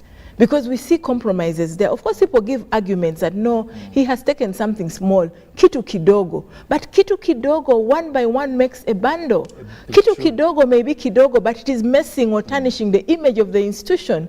And yet we are very well aware that the Uganda Police Force has put in place mechanisms to deal with corruption internally. For instance, they have got the Professional Standards Unit, they have got the Anti-Corruption Unit, and they have got internal mechanisms like their internal court to deal with disciplinary cases within the police. But that needs to be strengthened also. And this conversation needs to be extended, and actually bringing them on board would have been the best also this morning, so that we tackle those issues and see how we can work together to improve on service delivery, knowing that they are the front line people in service delivery. They're the frontline people and always in contact with the citizens. The citizens will always bring up these grievances. So we need to help, support them, encourage them, and not let them feel bad, because you know it is not nice to be always at the top. But what is it that we can do together to improve the situation? I have been going to facilitate at the training school to lecture. And we have discussed these issues. And we are coming up with strategies on how we can actually improve. How do we improve? Zero tolerance corruption. Let the people know that bond is free. Let the people get to know that police services are free. It is service delivery. You must not pay for such services. Now, Madam IGG, information is power. Indeed it is, when people get to know, and I'm happy that you're moving towards that. But the biggest challenge we face in corruption, both the giver and the receiver, much as they're all criminals, they all benefit. Now, I'll give an example in police. If someone knows that this person would go to court and all that, and they can end this at police, they find it. Yes, I don't know if you noticed, Many people that come out to whistleblow on elements of corruption is when they have first been cheated. They always ask people who come to me, Labisa, this and this, and I tell them, but what if? So, corruption, we've had the laws, they seem to have done us not so sufficient. You've talked about the various initiatives that your office and the inter-agency. We simply need a mindset change as a country. How do we move towards that? Because nobody now will tell you that paying a bribe in Mulago Hospital, they're not aware. No one will tell you that giving this money to police, they're not aware that police bond is free. In court, that they are not aware these are free. But they will even want to facilitate to expedite the process. So it seems there is something that has gone into Ugandans. I don't want to use divine intervention because we've had prayers for corruption, but I want to use the word mindset change. Is it possible? Thank you very much. I think divine intervention would be the best approach, but combined with action. And real action is about empowering people, one, on the issue of zero tolerance to corruption.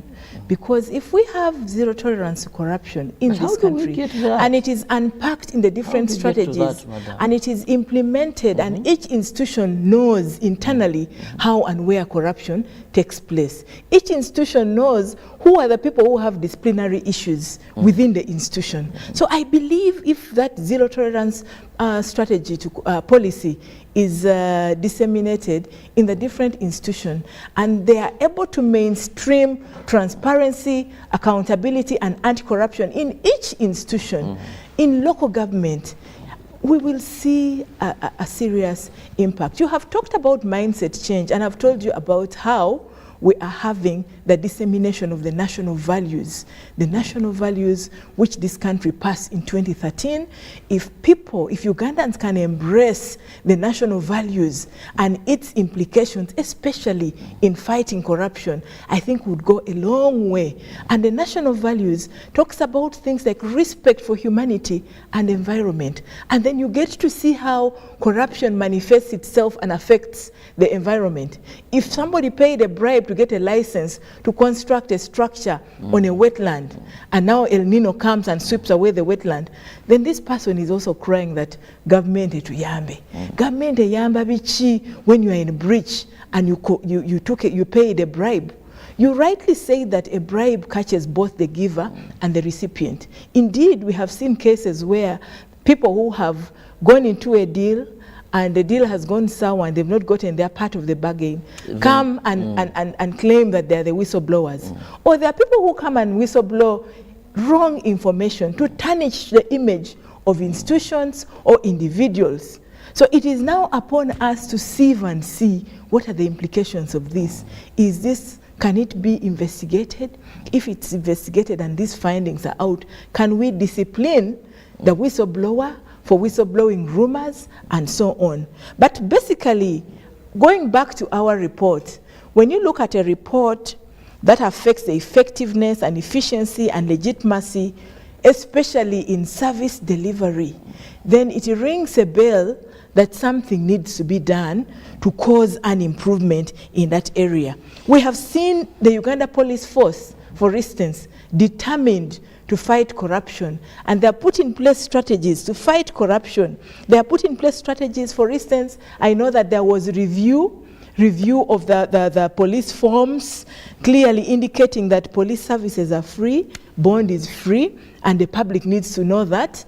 But usually when someone is granted bond, the public sees and says, the criminal is out, and yet bond is a right. Police has a discretion to grant somebody bond.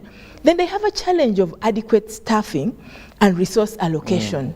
This is not only affecting the police or even local government, but it's a national problem. You have seen our budget.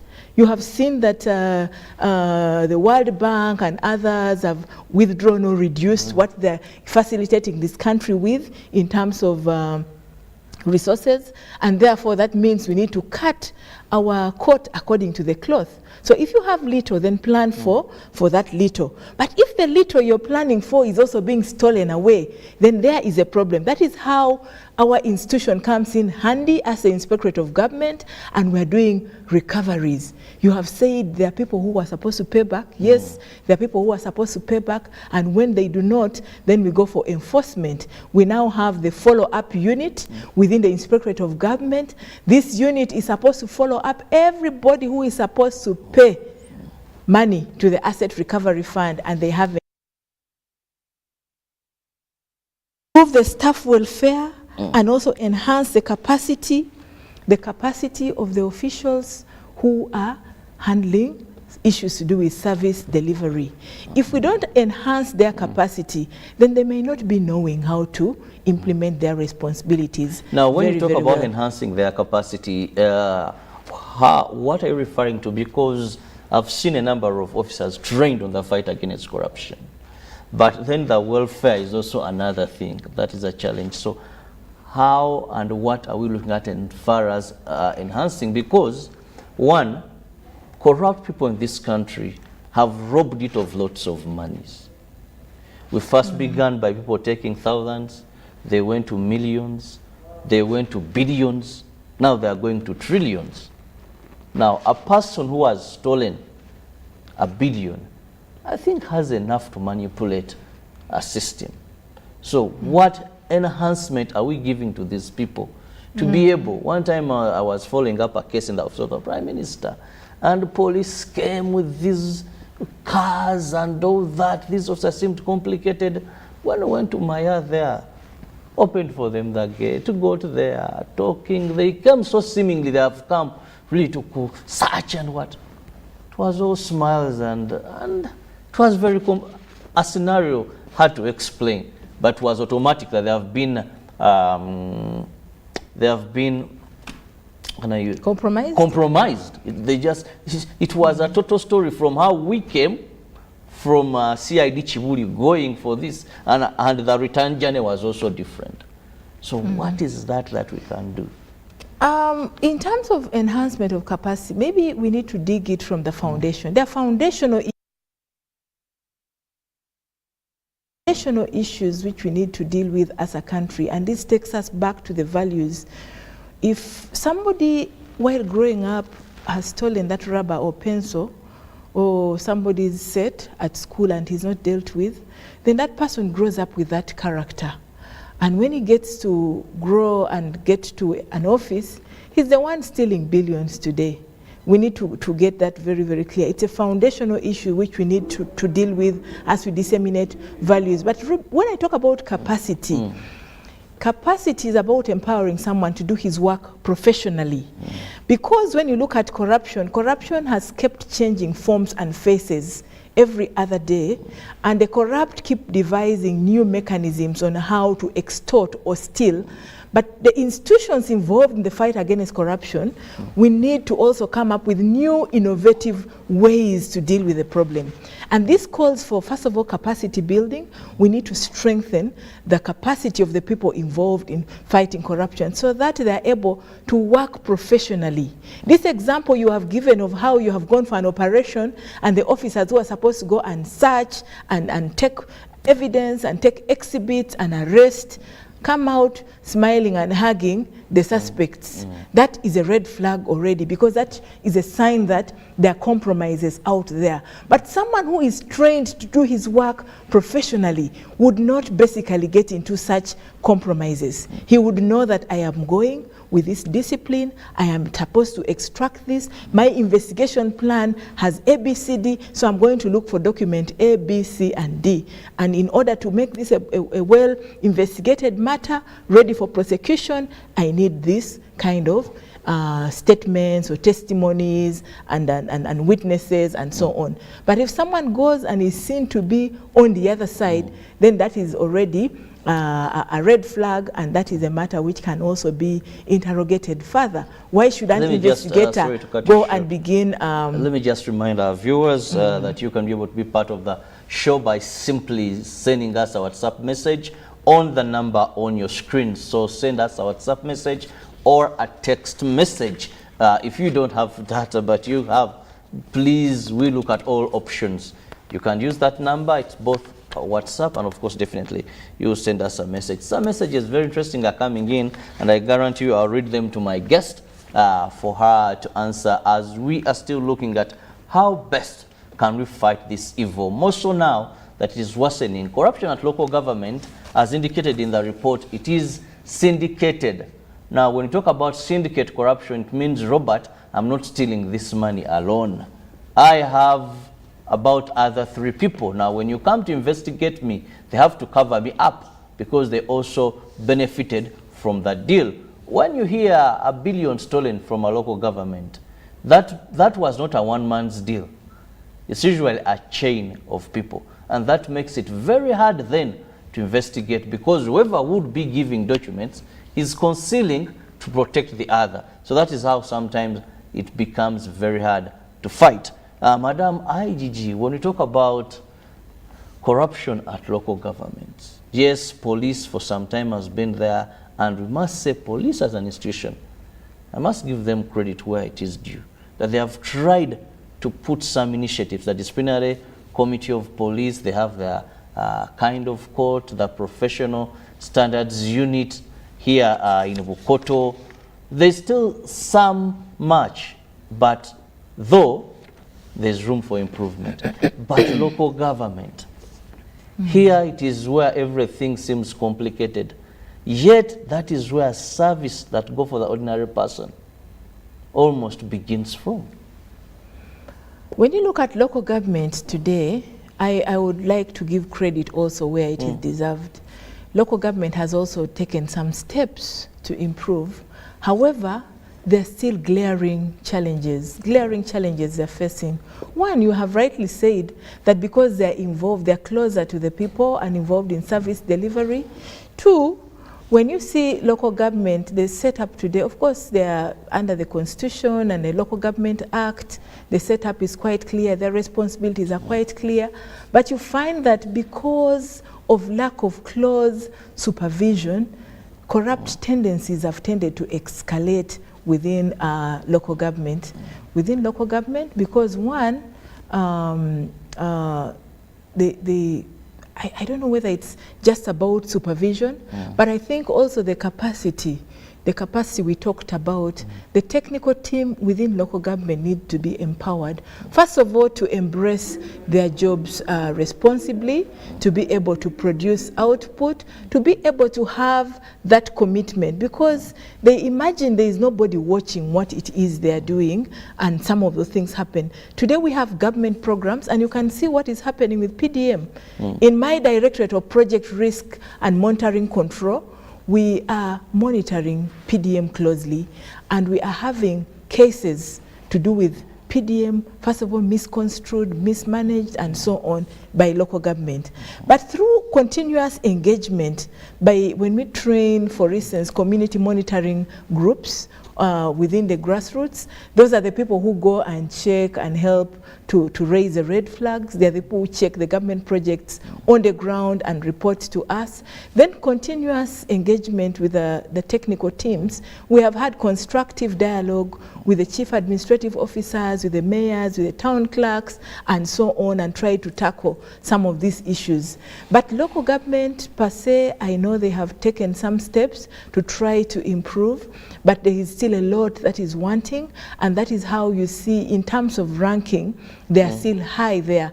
But we have some local governments that have often improved. Uganda came up one of the best in terms of service delivery, and that was the reason why the Inspectorate of Government decided to commemorate the International Anti-Corruption Day in Uganda, because they had come out the best. And we did that because we want to encourage the other local governments to come out with strategies, their internal mechanisms on how they can deal with corruption within local government. Supervision, strengthening supervision, monitoring. We have done on-spot checks and monitoring on service delivery, especially by local government, and our findings in our report are quite clear. Sometimes you go to a health center and you find that there is no doctor.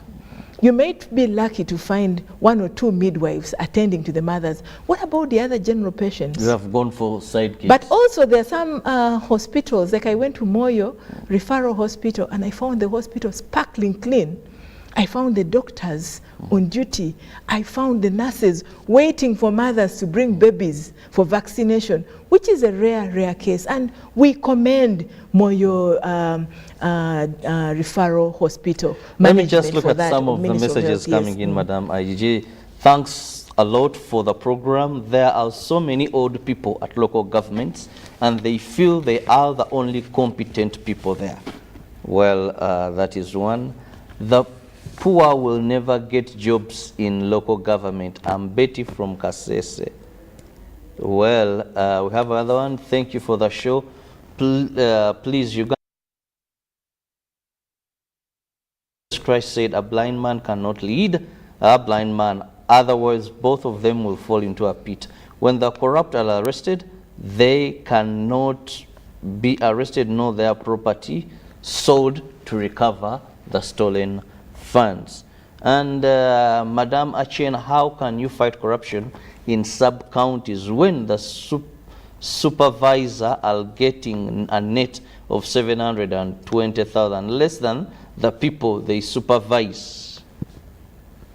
And one says here, good morning UBC, I'm Junior tuning in from Chiriandongo. Police and local government named the most corrupt because they are just mad and there is no true work they are doing. Even thieves who rob people are in police because they are used as dogs by upper government. They are not being paid. Then what do you expect them to do? So a number of messages here that seem people have lost hope that we can ever reduce or do away with corruption. Madam Patricia, this is Komakesh Douglas from Munyonyo. Thanks for the program. And once, please, let's make these messages a bit short. Truth be told, that the mandated officers are the ones perpetuating fraud and corruption in Uganda, particularly the IGG's office. When the DIGG keeps making reference to failed projects, no district official or contractor can tamper with public funds before bringing the regional IGG, that is in quotes IRO, on board. That's why the deputy IGG is being advisory she's being advised to insinuate that some whistleblowers maliciously raise red flags for character assassination of some individuals just to tarnish them. Why don't they raise above the bad intention and focus on that IGG office managers trade case files back to the suspects? So I think let's end with that one in the interest of time, unless we are able to embark on them one. But coming out, people have lost hope. Many say, we are here, only God knows. We are on this bus, it's going to crash one day and swallow, and we are all perishing in an accident. Others, there's also a number that have come in saying that your office also needs in-house cleaning, that there are some kawukumis there, Madam IGG. Thank you very much, and thank you very much, viewers, for those very elaborate and clear questions and comments. I'll begin with the last one, where you say the IGG's office, district officials, contractors, cases of corruption reported to us.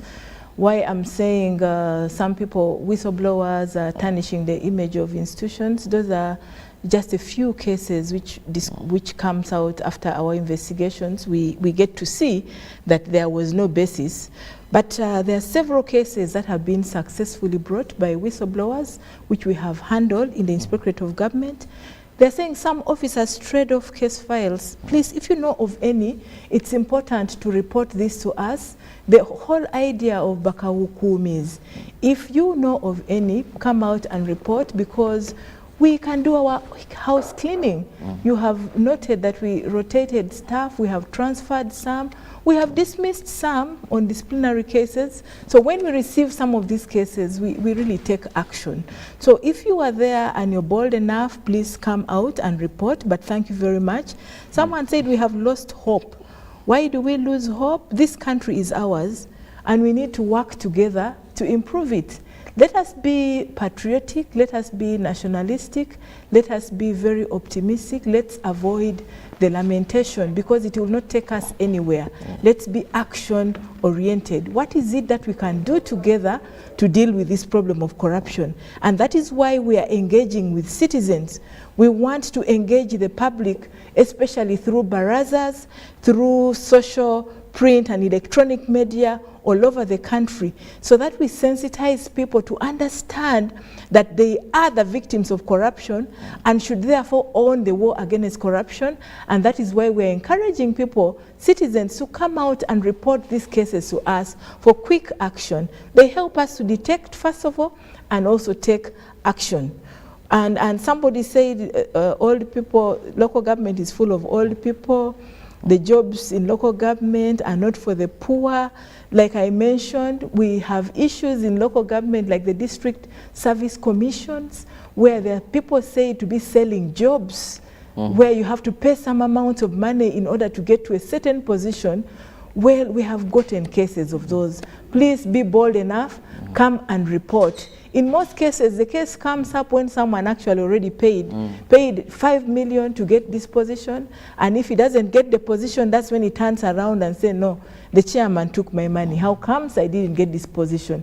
Then say, how did he take it? And then we can put them to task to request for it to be paid back, and when they are paying it back, that is a piece of evidence would go with that this person refunded money which he got for the job issue. Then so district service commission, something really needs to be done countrywide, and we are engaging through boardroom sessions with public service commission.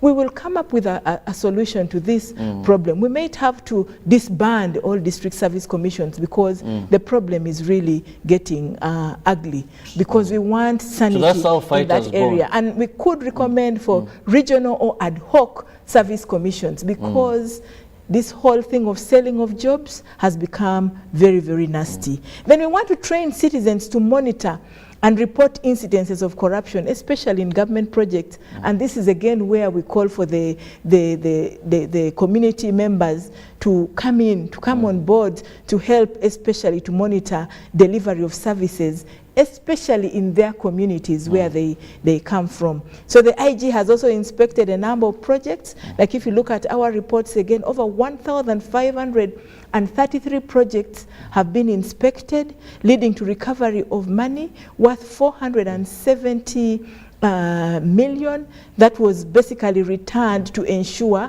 completion of these projects. So someone talked about Uganda Police Force. That Uganda Police Force continuously is the most corrupt because they're involved in the investigations and so on. We highlighted that already. It is a challenge because they are closer to the people. But with the continuous engagement, with the continuous training, with the continuous reminders, I think this can also be improved, because we've seen it improving in other countries. Why not ours? And that calls for we citizens to own the war against corruption and come out boldly and report these cases. Sub-counties, supervisors are getting low. How then do you tell us to fight corruption? This calls for the other mindset change. You applied for that job and said you can work with minimum supervision. You committed yourself and promised and pledged that you are going to serve in that position. How comes again you are now turning around to say that because you're paid low, you can now participate in acts of corruption? And these are the cases we are dealing with, and these are the cases people are calling mukene, because they keep taking small tips here and there. But at the end of the day, at the end of the day, it becomes big. Someone is known for taking tips at the end of the day. Time is not so much on my side. There are so many messages. I just want to thank our viewers for the input. We shall have Madam Patricia more often. That is what we can do, because every time there's so much concern. But let's end with a message of hope, because many look at hope, lack of hope, and selective justice. In your concluding remarks on that. Thank you very much. To our viewers, I think it's high time we moved off the lamentation, because we can do something together for this country. This is our country, and we need to fight against corruption together in order to clean up and improve on service delivery and contribute towards national development. Very soon we are going to be celebrating independence. Independence from what? We need to show that we really appreciate this country. It has been a blessing for us as citizens of Uganda, and therefore we should not let it go to waste by acts of corruption. So we need to join hands to support the work of the Inspectorate of Government in fighting corruption, through reporting cases of corruption, through participating in our barazas and our awareness programs, and that is how you can contribute as a citizen. Thank you very much. Have a blessed day for God and my country. Well, thank you so much, Madam Patricia Chan, who happens to be the Deputy IGG, for your time. And of course, Ugandans, let's not lose hope. Let's keep hope alive. Let's do all it takes to report the corrupt, and let's not at any one time be among people who are playing the game of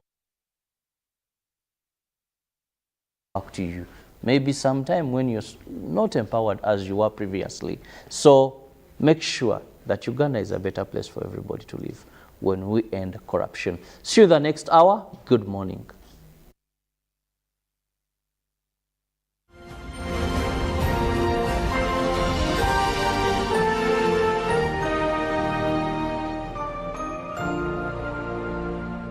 Live from UBC Studios in Kampala. This is Good Morning Uganda.